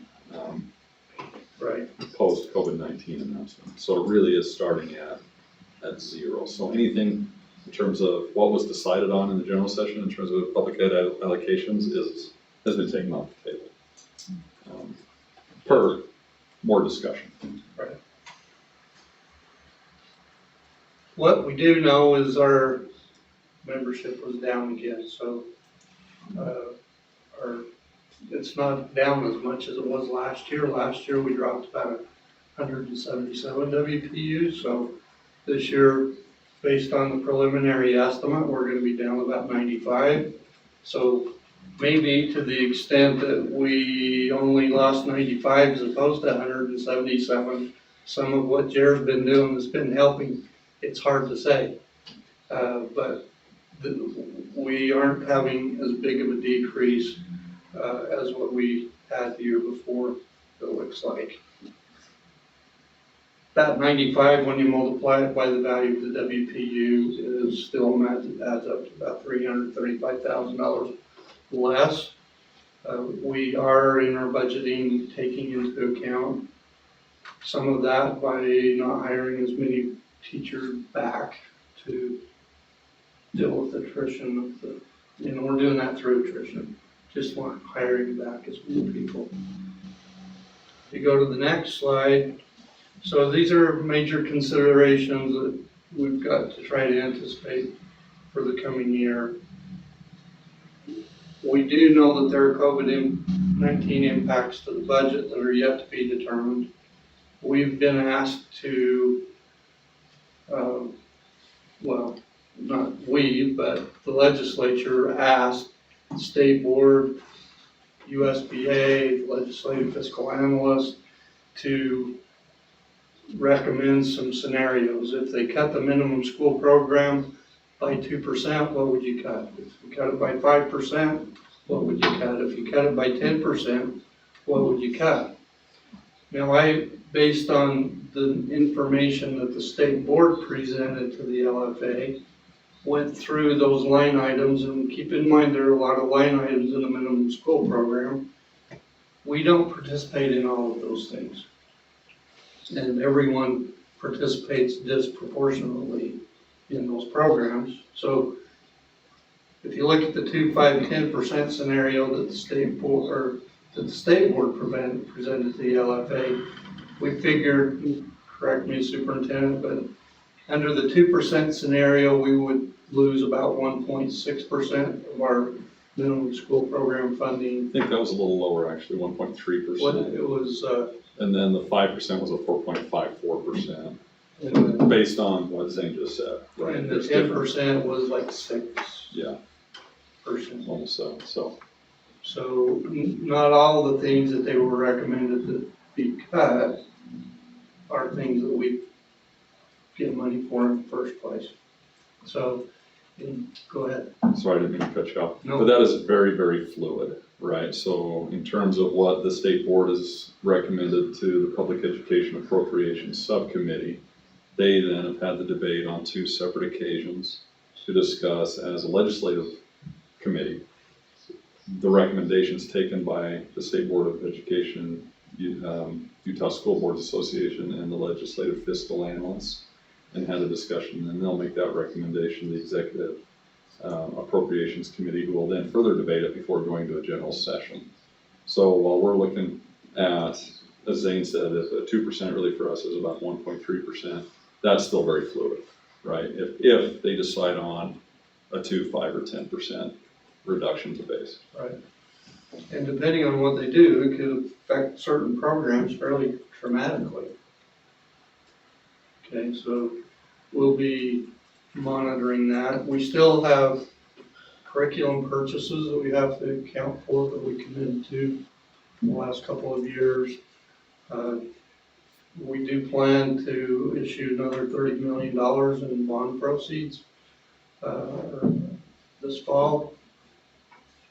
Right now, we're planning on about the same timeline as last year, around November. And hopefully we'll do as well with the bond issue as we did last year. We don't see any reason at this point that we wouldn't. Rates are at historical lows. I don't see that changing. And we were fortunate with the last issue to pick up over $3 million in bond premium, which has helped us pay some of the costs, the overages that we're dealing with in our construction budgets. If we're able to do that again, that's an extra $7 million or so that we picked up. So, yes. How were we able to do that? So, in a word, you pick up premium because the bond investors actually give you more money than what you're asking to borrow. And they do that for their own monetary reasons. They basically say, hey, we're gonna give you 6.3 instead of, or we're gonna give you $33 million, even though we only wanted to borrow for $30 million. And those are bond investors that are making those decisions. So we have to pay it back, but it doesn't count against our bonding authority, if you will, what the voters gave us. But it's at the cheaper rate. Yes, we get it at a highly discounted rate, so it's a good thing. Than it would otherwise be. The law's been changed. If we would have waited to do our bonding last fall instead of the year we did it, we would not be able to get all of that bond premium. We could get a little bit of it, but not all of it. So the timing of that was perfect, and it was good that we did that. And then we've got our school construction projects going gangbusters. We are moving along, I think, at a rather rapid pace. As we look at things, it may be that we end up doing 2 bond issues next fiscal year. We'll just have to see how that spend goes. We're tracking that. We need to make sure that we keep the cash flow coming in to pay the bills. But I feel pretty good about that right now. Same. Yes. On these cuts, I know that's affecting our negotiations. I mean, is that just on pause until? Right now, yes. Pending the legislative session. Actually, we're gonna hit on a couple of slides that we talk about that here. Okay. So if you go to the next slide, we've got the CARES Act funding. Our allocation was just south of $3 million. And so that money, we have to put together a plan. Superintendent is the program director of that budget, and Paula is the program secretary. She insisted on that. And don't mess with Paula. Yes, ma'am, whatever you say.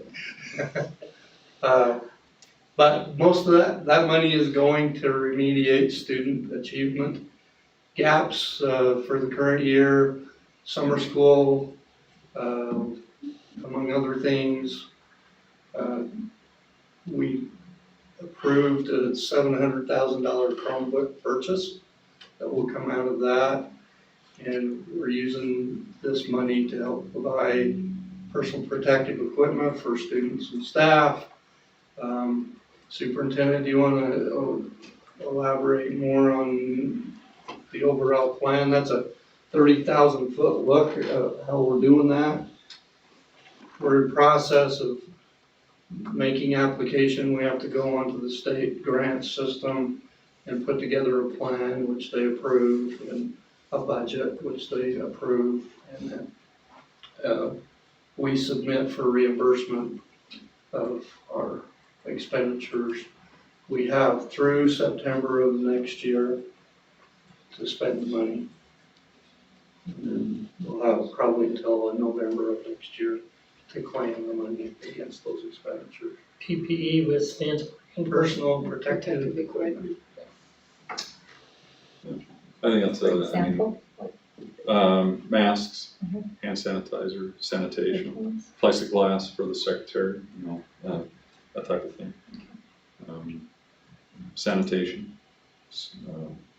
We have a task force in place. Ken Crawford is the chair of that task force to work with the departments and the directors and the principals to make sure that we have the things that we need. And hopefully we can centralize the purchase of those things so we don't see a similar situation in our district as what you saw on the national level with personal protective equipment where everybody's fighting each other for supplies and stuff. We just figured if we can do this centrally, we don't need 20 principals out there trying to figure out what they're doing. So these are federal funds, just to be clear, and they were allocated to us based on our Title I enrollments. They're not, in terms of the funds, not as prescriptive or have as tall a guardrails as some of our title program funding have. With that being said, it really is to mitigate against impacts related to COVID-19. And so we feel like we put together a good plan that, one, addresses some of the student learning needs and social emotional needs. Given the early warning system and panorama that Chad and Aspen introduced, we've asked our principals as well as their teacher leaders to identify students this summer who may fall into one of those or a combination of those categories, to invite them to receive services and be able to pay our teachers, counselors, behavior interventionists, so forth, to provide those services in addition to some other things. And also we're looking at, it was intended, and that's where the Chromebooks was intended under this funding, to build the infrastructure is the word that it's used in the direction we received, the guidance received, build the infrastructure for technology-related delivery of instruction, and even social emotional. So that's where the Chromebooks come in. Think all technology type related purchases, and so it really helps us bridge the gap. One of our biggest concerns is the potential for learning loss to have occurred at a greater extent because of school dismissal in March, April, and May, right? And combining that with June, July, and August, as you can imagine, that's 6 months of compromised learning opportunities. So really being strategic with our summer learning program, saving also, not saving, but being strategic in how we use our funds between August and then, the following August, a year, to meet the needs, knowing that there are several unknowns as to what will occur. School starts, what does a second surge look like if we were to go back to a school dismissal, and being able to have some funds through the CARES Act to meet some of those challenges as well. So we feel like we're in a pretty good position with those funds. Again, $3 million is a lot of money, but without strategic and intentional efforts on our part, that could evaporate fairly quickly. We're grateful to have it. There's many things we can do with it. We wish we could do more with it, but we feel like we're in a pretty good place. Okay, the next slide talks a little bit about where we are, salaries and benefits. We basically put, as was mentioned, negotiations are on hold until we figure out exactly what the legislature is going to do. We do have $263,000 in insurance increases to absorb in the budget. That's about 3.75% increase in those costs. 3.75 was passed on to the employees. So they chose one of the plans. They chose one of our plans that actually picked up about 11% increase. The property tax considerations all indications are that we're going to see another increase of about 10% in our taxable valuation, which is good. Those valuations are set on January 1st, so that was all pre-COVID-19. Real estate market, frankly, is still pretty strong, and barring something catastrophic, I don't see that we're going to lose that tax valuation this coming year either. That when January rolls around, we'll still have good taxable valuation. Our current tax rate is 0.008392. I don't know exactly what that rate will be next year. It depends on how much our valuation goes up and what our certified tax rate is. I will be recommending that we stick with the certified tax rate at least, made a wild guess that there was probably not an appetite to do truth and taxation this year. So we're not planning on that. If you have strong feelings otherwise, let me know.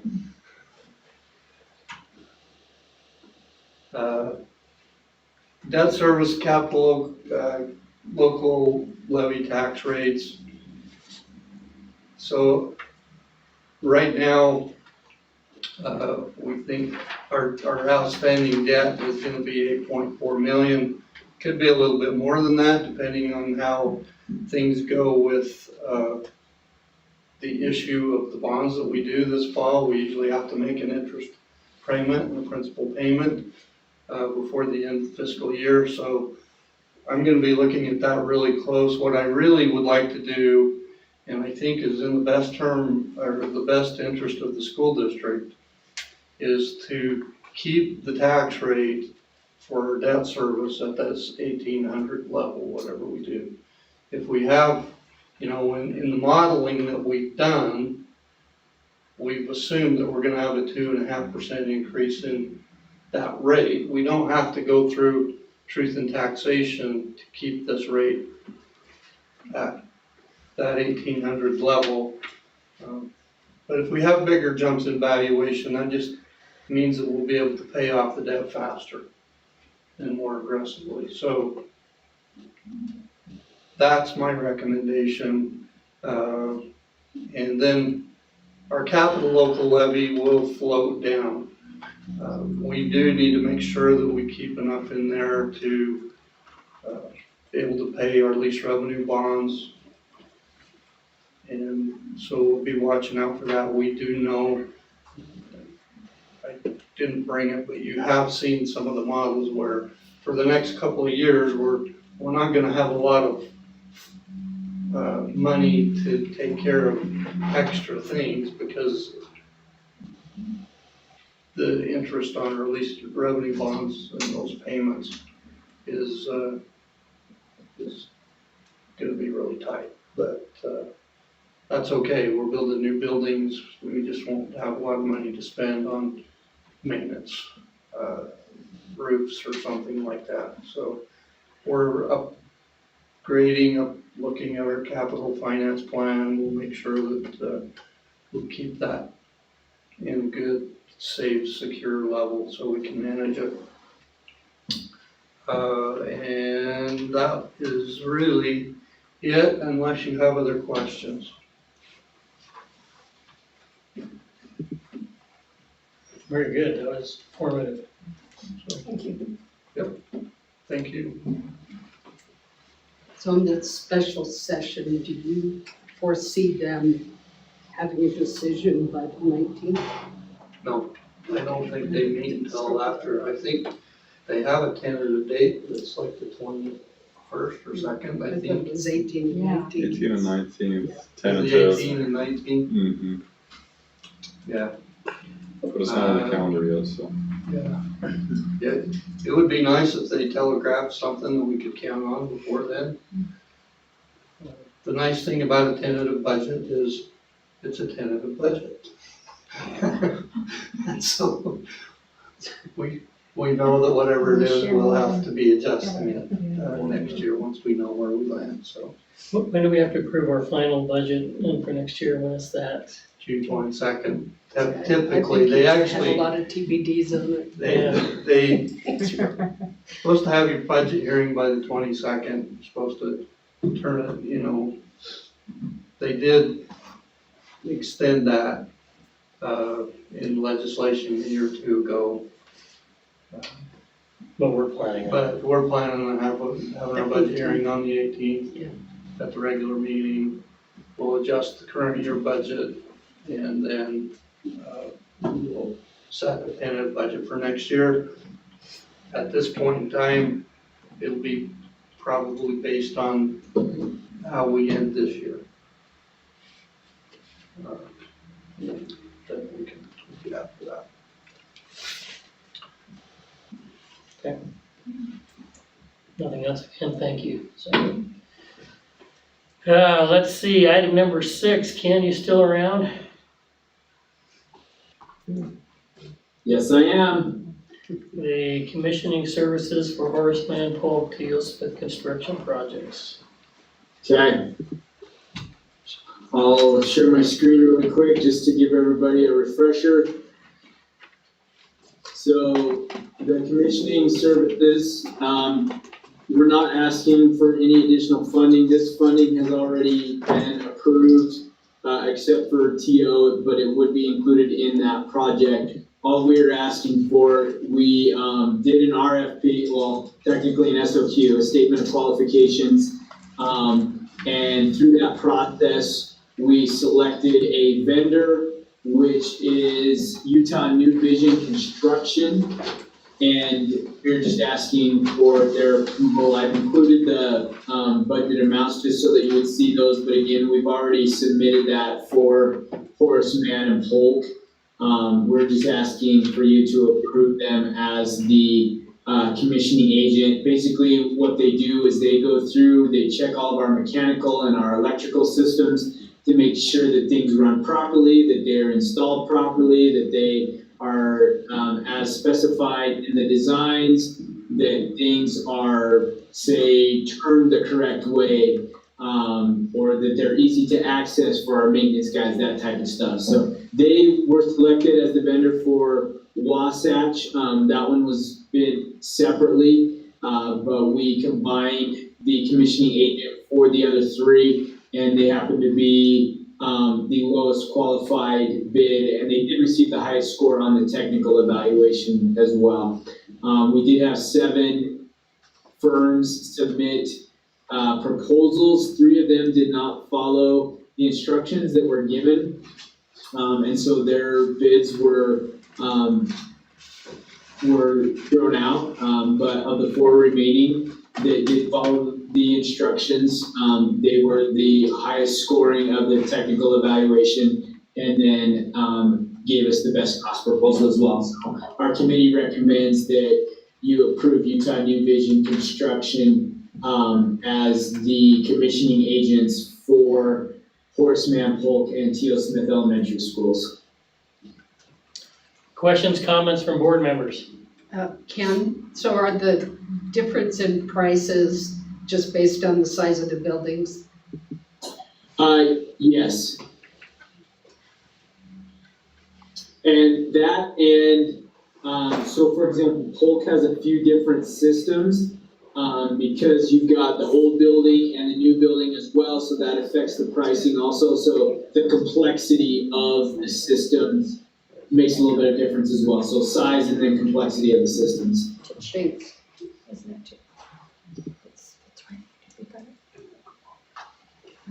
Just a point, that this is a code issue as well, so the IECC demands that you have a commissioning agent on these projects.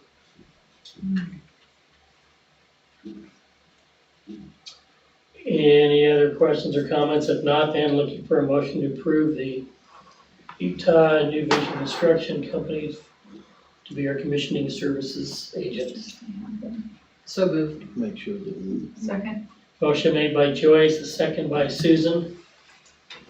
If no other dialogue, all those in favor, please say aye.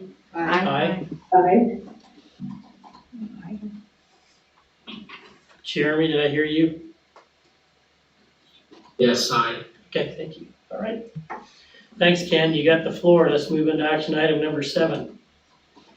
Okay, I will share this document now. So this coming up on your screen is the board synopsis that I sent to all of you for Wasatch Elementary School. We were able to have a great tour of that prior to this board meeting, and hopefully you were able to see the great work that is taking place there. Thanks to Arno Construction for their diligent work, to Design Quest for getting stuff done in a timely manner, and for BDK helping us to keep this project managed. It's very challenging. We pushed this through in a very rapid manner so that we could get it all done within 1 year, so that we could reopen Wasatch and have room for Polk kids to attend, so that we could close Polk down for their construction. And so we had a very condensed timeline, and I'm very proud of our team that has come together under challenging circumstances, not only with the timeline, but then you throw in everything else that's gone on lately, and they are still performing admirably. One of the challenges, though, as I mentioned to several of you as we went through the tour and in our last board meeting as well, excuse me, is that with the old existing building, it has eaten up all of our contingency that we had set aside for this project. You saw some prime examples, just to name 2 that were really large ticket items. One was in the kindergarten and media center areas, that exterior wall. If you recall, for those of you who weren't there, we have these nice storefront windows there. However, the walls that those were supposed to go on, when we did the demolition, turns out that those exterior walls were not reinforced. And we couldn't put the storefront windows on top of those unreinforced walls, but we had no way of knowing that until we had demoed those. And so we had a very large change order. In order to put those walls back in, we needed to reinforce them and then have a strong base to be able to put those storefront windows on. And so that was one example. Another example was the corridors, to make sure that they were met the fire marshal's requirements for smoke rating. And as we got up into the ceiling, turns out that it was penetrable. The smoke could go right through that, and so we had to go through and again have a very large change order to make that so that it wasn't permeable, so that the smoke couldn't travel through that, thus sealing off those corridors and making it safe for our kids. So with that, we've had to make several decisions on this project. Almost all of them have to do with the old building. Very, very little of the contingent has gone towards the new structure, which again is kudos to our team and their planning and preparation, even though it was a timeline.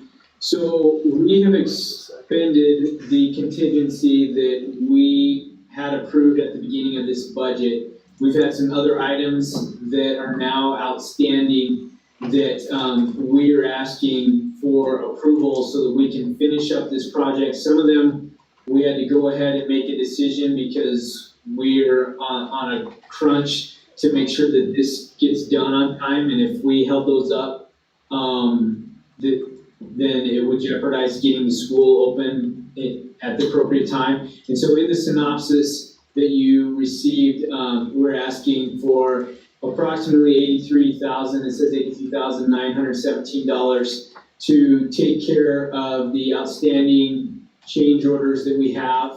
We do have another $28,000 that are on this list. Let me change documents really quick just so that you can see what I'm talking about.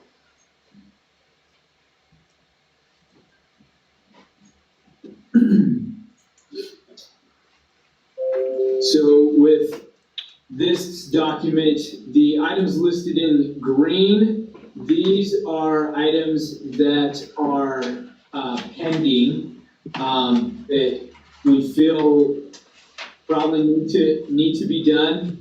For example, RFI number 126, addition of furring out the wall to accommodate the fire line and electrical runs, approximately 2,000 there. So you can see that section in green. We're saying we need another 28,000 to do those. Those are ones that we're highly recommending. We do have the section in yellow, which these are items that I tried to kind of point out some of these while we were walking around. So for example, the gym could use some paint to kind of go with the rest of the building. We have, as you can see, they did a great job repainting the old building. The gym was kind of left alone, so that is a possibility. We tried to point out some of the asphalt there behind the school with a lot of the cracking and alligator that has gone on. We think we can actually bring that number down, but to be safe, we want to say 50,000 right now. Some of you may have noticed the playground in the back, that there is timber around that, so basically railroad ties. Some of those have started to rot and are kind of torn up. We'd like to be able to replace those, whether it's with new timber or with concrete, something like that. Sometimes the health inspector will come back through and say, well, we need you to do this, this, or this, even though they've done a review. We've had it happen on others, and so that is another possibility there. So this again was in the documentation that I sent out to you. Excuse me. Want to know if you have any questions. Ultimately, what we're asking for, push back to the other document really quick. We are asking that for the board to, at the minimum, approve the $83,917.93, so that we can finish those outstanding items, for the change orders. And then, it would be nice to include an additional 28,000 of what I just shared on that list to take care of some items that we have received the numbers. They are potential change orders, but they have not been approved yet.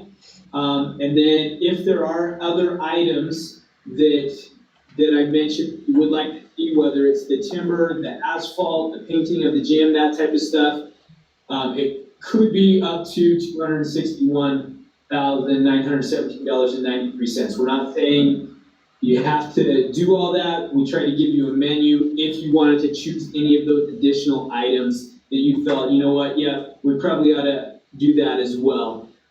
So that's the information that I have for you, and would like to open it up for any questions that you might have.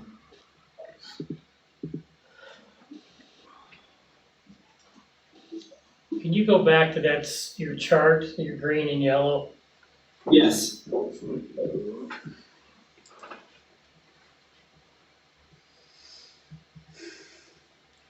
Questions and comments from board members? So where would the funding come from? That's what I want to know. If contingency is exceeded already. Bond proceeds and capital outlay. And we have that to do, yes. So, Sorry to be close, but I can't see it. yeah, we could accommodate this. Now that he switched, I can't see it. Can you make that? Okay, Can you make that full screen? That better? Yes. Okay. Sorry, when I do full screen, I can't see you guys, so I'll just leave it on this screen right now.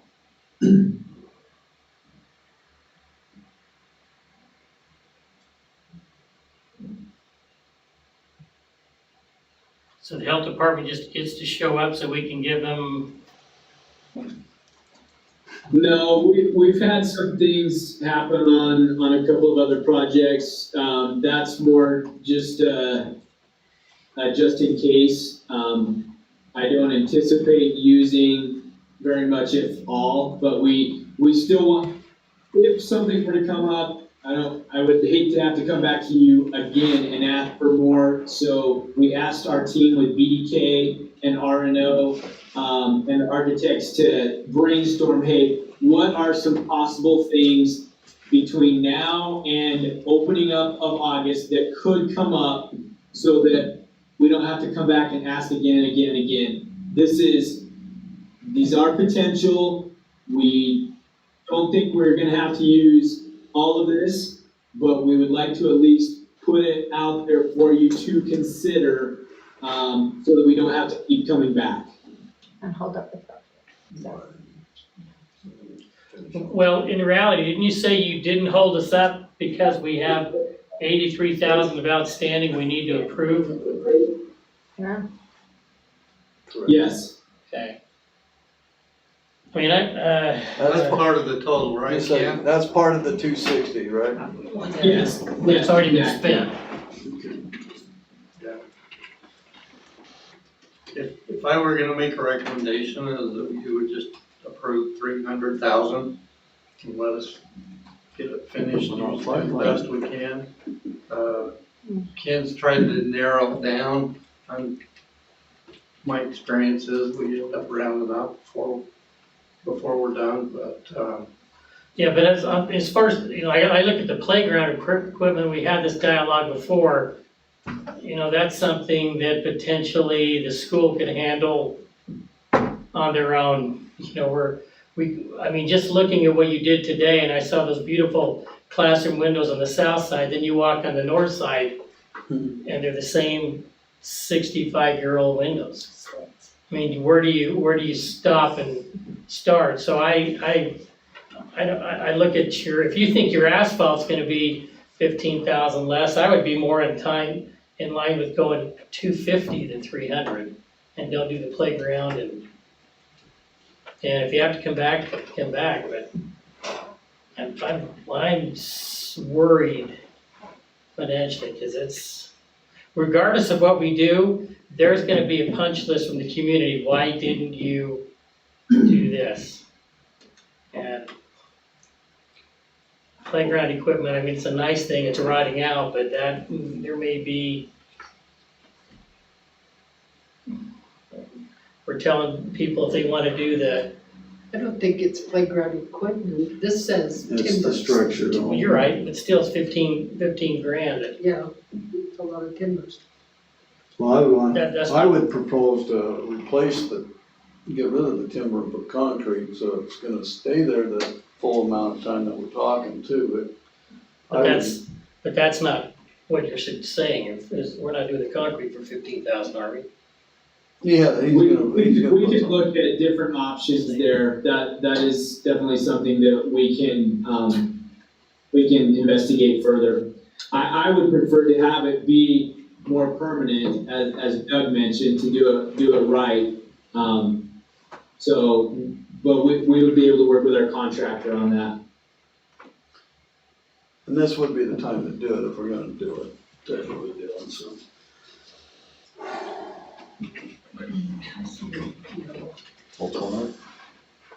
Ken, what would the comparison be to pouring concrete as to using the timbers?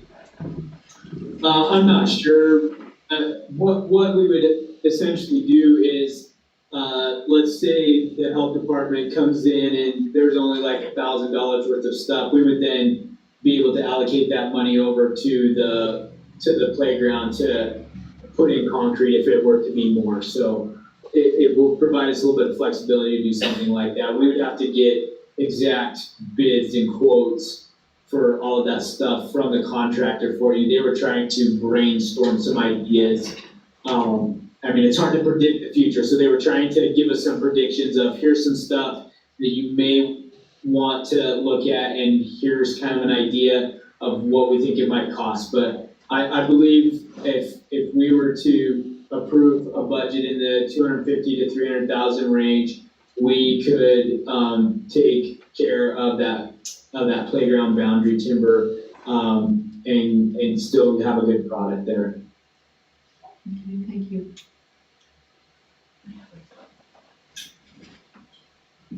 Hey Ken, this is Jeremy. So this contingency plus the previously approved contingency that already got spent represents how much of the total project?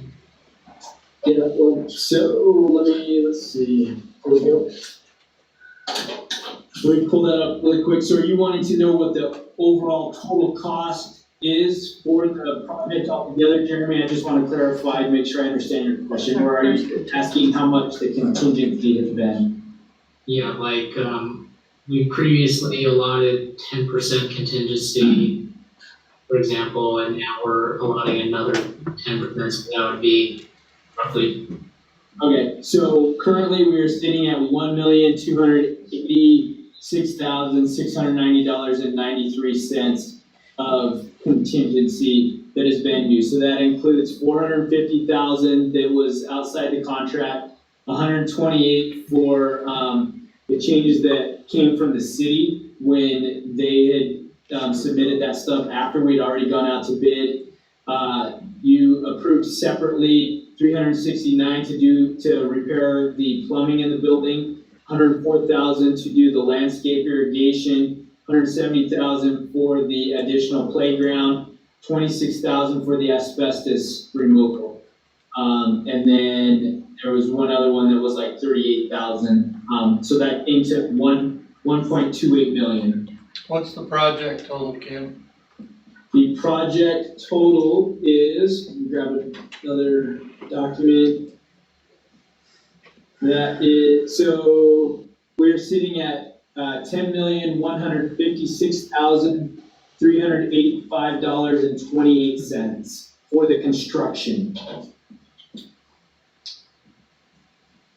Say that one more time, Tim. So with the current change orders, the construction, the hard cost, $10,156,385.28. So 450 was built in. That was what we set aside, typically to pick that contingency, yes. And now, this is the second round of contingency for 261 or 300. Yes, depending on how much you were to approve.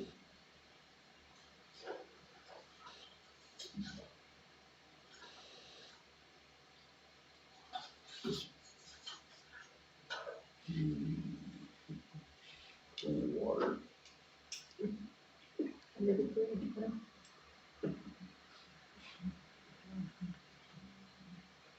Comments, board members, any others? Do we need to decide tonight? We do, unfortunately.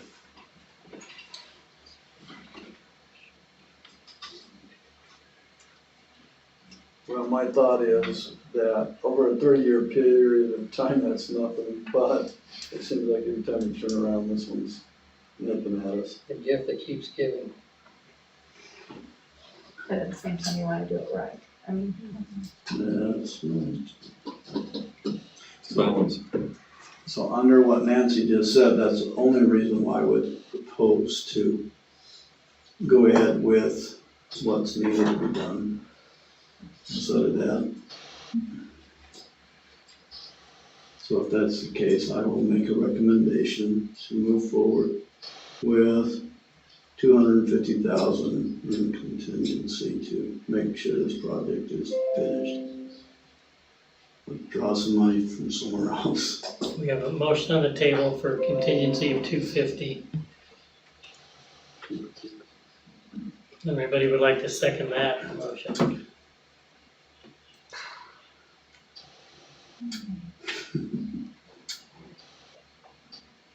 I'll second it.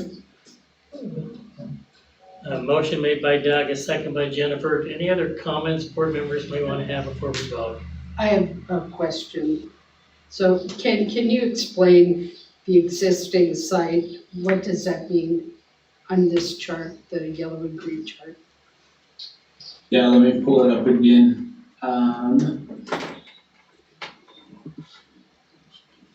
Okay, tell me what you're looking at again, Joyce.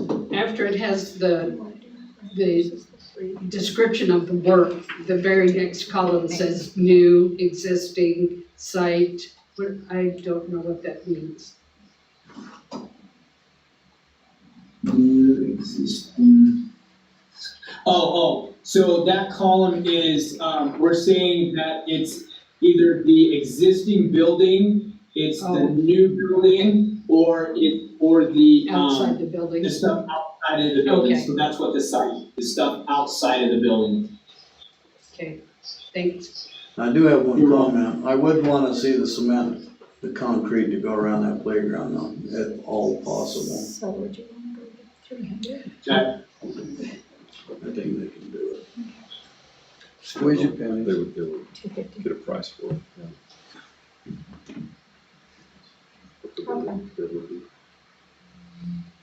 Any other comments or questions from board members with regards to the motion of increasing the contingency up to 250,000? Could I propose to amend to the 261? You want it to be the 261 instead of the 250? Oh, Doug motion was to increase contingency 250,000 instead of the 261 that's on the synopsis that we were given. so what would be cut? Like what would be the They would just have to do it within. Other bids. What's suggested, he felt like he could do, the asphalt would be less than, for one, and if we didn't touch the playground equipment, there's two. There's unknowns based in, even within that could be assumed. Because, well, for an example, the line item, the health department inspection is an unknown at the moment. So some of that cost may fall out that way anyway, or be assumed by, the latitude that's within the 250,000 or 261. But yeah, there's room in there. So at the moment, it wouldn't be so much as to be able to identify at this moment what would. Line item. Would be, yeah, by line item, what might be cut, but what might be adjusted, would be determined as the work progresses.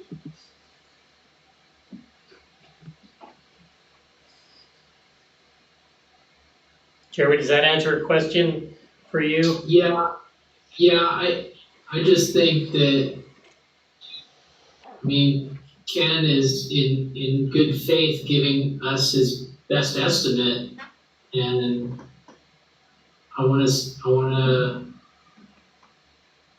stay true to that as much as I can.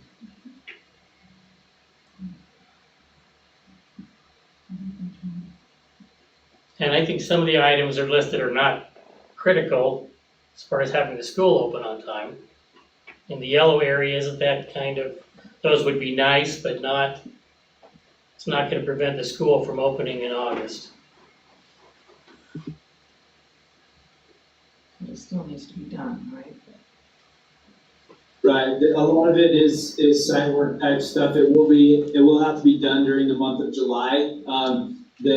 They're supposed to be done at the beginning of July, for substantial completion. And then they would have a few weeks to finish punch list items and stuff. These additional items would carry them through the month of July to take care of them. But again, they still should be able to get that done before school starts. Is it critical to start school? No. If you're choosing to do that asphalt that is behind the school, it probably would be good to have that done before the kids get back, so that you don't have to schedule around kids being there and doing it after school hours when nobody's there, that type of stuff. So it would be beneficial to still get it done this summer instead of having them do that after school starts. I agree. Why don't we give him the 261? I mean. Well, the motion's made for the 250, so we need to either make an amendment to it and resubmit it. Or Jeremy just 275? He had a question, but I don't know if that No, was. he said amend, he said the word amend. He amended. He did. Okay, so The 275. is there a second then to Jeremy's amendment? Second. I was just, we were You saying can maybe second go to everything. No, 275. I think we keep it at that. 261, what it said? Well, the 261, the 9. And it sure would be, Do I hear 300? and it sure would be nice to have a contingency that's left over. Yes, That's right. it would be. All right, go 300,000. No. No. This is starting to sound like an auction. Yeah. Come on, Ken, you gotta be that auction. The higher you Yeah. have it, the more apt you're gonna have some left. We'll have some left. Yeah, that's, Cool, man. there's a political comment. Okay, so, motion was made with the amendment for 261, voted upon and seconded. Those in favor of approving the, And it was seconded. yes, and was seconded, and did you get that? By Joyce. By Joyce. Okay. So we're gonna vote on the amendment. I So the was. amendment is for the amount proposed, That's listed. Yeah. I guess we could, hey, do you wanna pull your freaking amendment off and then, or your motion off and we'll go back, but, no, we're good, right? Oliver set? So I just have to say yay and nay and we're good to go. Okay. On the amendment. Okay, so all those in favor of approving the amended proposal for $261,917.93, please say aye. Aye. Any Aye. opposed? Any opposed? Thank you. I tried to save some money, what's going on Thank you, everybody. Can't pull anything up on my lovely iPad, but now I think we're through. We're going to have there is a need for us to move into a closed session. As a school board, we will reconvene in 10 minutes in the superintendent's office, but before we do that, need to have a motion to move into closed session and a voice vote.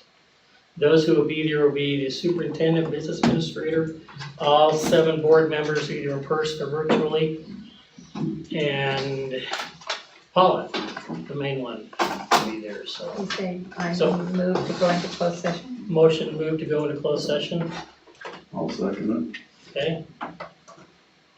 Voice vote.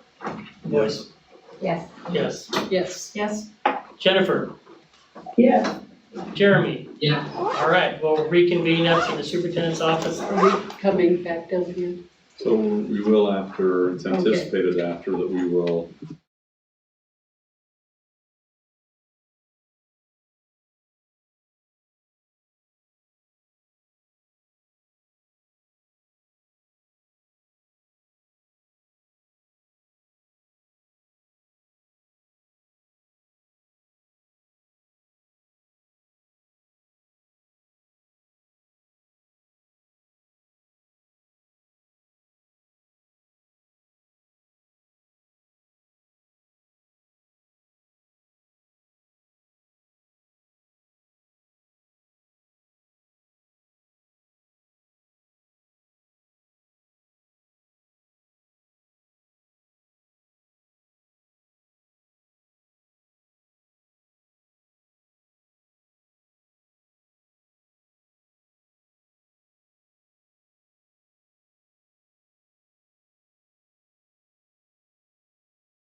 Thank you. We are back as a Ogden School Board this Thursday evening, June the 4th.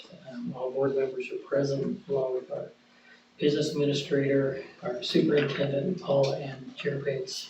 Grateful for those 4 employees and all they do for the Ogden School District. And we just came out of a closed session in which we previously had evaluations with regards to our superintendent and his contract, as far as extending it for another year, and then our evaluation as far as our pay structure regarding our superintendent and our business administrator. So with that, enough of a preamble, I'm looking for a motion which will make sense. Board President, I'll sound greedy, but it's 2 years, 2-year contract. It's a 2-year, but isn't it? It's a 1-year extension. One-year But extension. basically, you want to make, here's my suggestion, that the motion be to appoint the superintendent for another 2-year term effective July 1. Sure that. Yes. Thank you. Like I said, Joyce will make this. I'd like to make a motion that we approve the superintendent's contract for another 2 years to include full performance pay. I'll second July, that. effective July 1. Motion is made by I'll Joyce, second it. second by Doug. Any comments? I'll say we're grateful to have our superintendent in our district. So Joyce made the motion. And Doug made the Doug second. seconded. Any other, no other comments? Of those in favor, please say aye. Aye. Aye. Any opposed? You don't count. So grateful. Thank you. Well, thank you, May I, Board President? Sure. Here they come for you. Yeah. Emergency personnel driving by. I just want to express my sincere gratitude. I mean, truly, sincerely. I am humbled and honored to work with each of you and to work for and serve the Ogden School District and the Ogden community. I thoroughly enjoy the complexity of the challenge at times. I had a colleague approach me and said, "Did you ever really think your first 3 years as superintendent would be as full with so many things that don't normally occur, or with so many challenges?" And to that, I feel like I've learned, and you've given me the opportunity to grow in those experiences. Everything from, the colleague said this, you came on and that first bond that failed was just a punch to the gut, so to speak. And but we recovered from that. We put together an engagement strategy, working with many people and board support, and we were able to get another bond passed. And then the second year, we ended up with a debacle of an assessment season. You know, as we put things into place, and all of a sudden, state assessments aren't going to be reflective of, or at least their results have been severely compromised. And then, of course, it goes without saying what we're facing in terms of COVID-19. But it's, I wouldn't say, as challenging as those things have been, I'm proud of the employees that I get to rub shoulders with every day, and with all of you as we navigate that. I wouldn't choose anyone else to experience this and work together to navigate these challenges. Throw in. Thank you, the earthquake. How can I forget the earthquake? See, now it's all easy from now on. Yeah, right? It has to be. And, Jump right in the fire. yeah, and as I mentioned in that text that I sent, never before in my professional career did I think that I was going that day to enact pandemic protocols, only to be interrupted to enact earthquake and emergency protocols. But such has been the experience. But again, I'm sincerely grateful for your support as we navigate these challenges, and I feel like we have been, as a district, successful in navigating these challenges because of you and your leadership and the devoted employees and volunteers of the Ogden School District. So thank you. Appreciate that. Thank you. Oh, back to me. So I'd like to make who's the dog again? He doesn't get a vote. Bring the dog back. I'd like to make a motion that our business administrator, we approve a 2-year contract. Just the performance. Oh, just the, Mine was Oh, reviewed in okay. January. full performance pay. Perfect. Well said. Motion's been made for business administrator to receive the I'll say. performance pay, and a second by Nancy. Any other comments? Again, we're fortunate to have two individuals who are highly sought of and thought of throughout the state, as they're constantly getting requests to go serve and be of help somewhere else. That's good. That's good. So after we get you to a certain level. No, my commitment really is to the Ogden School District. So motion was made, a second. Those in favor of the motion for Zane's performance pay, please say aye. Aye. Aye. I, Obviously, no one's opposed, so with that, we will end tonight's work session with a formal, do I need a motion to close the meetings? You don't really need. I know, but I wanna roll. Someone say Doug, yes. Yes. Okay. And those in favor of going home before 9 o'clock, please say aye. Yeah. Thank you, Jennifer. Thanks, Jeremy, for joining us. Thanks, Chair. Are we done Thank recording you. on YouTube?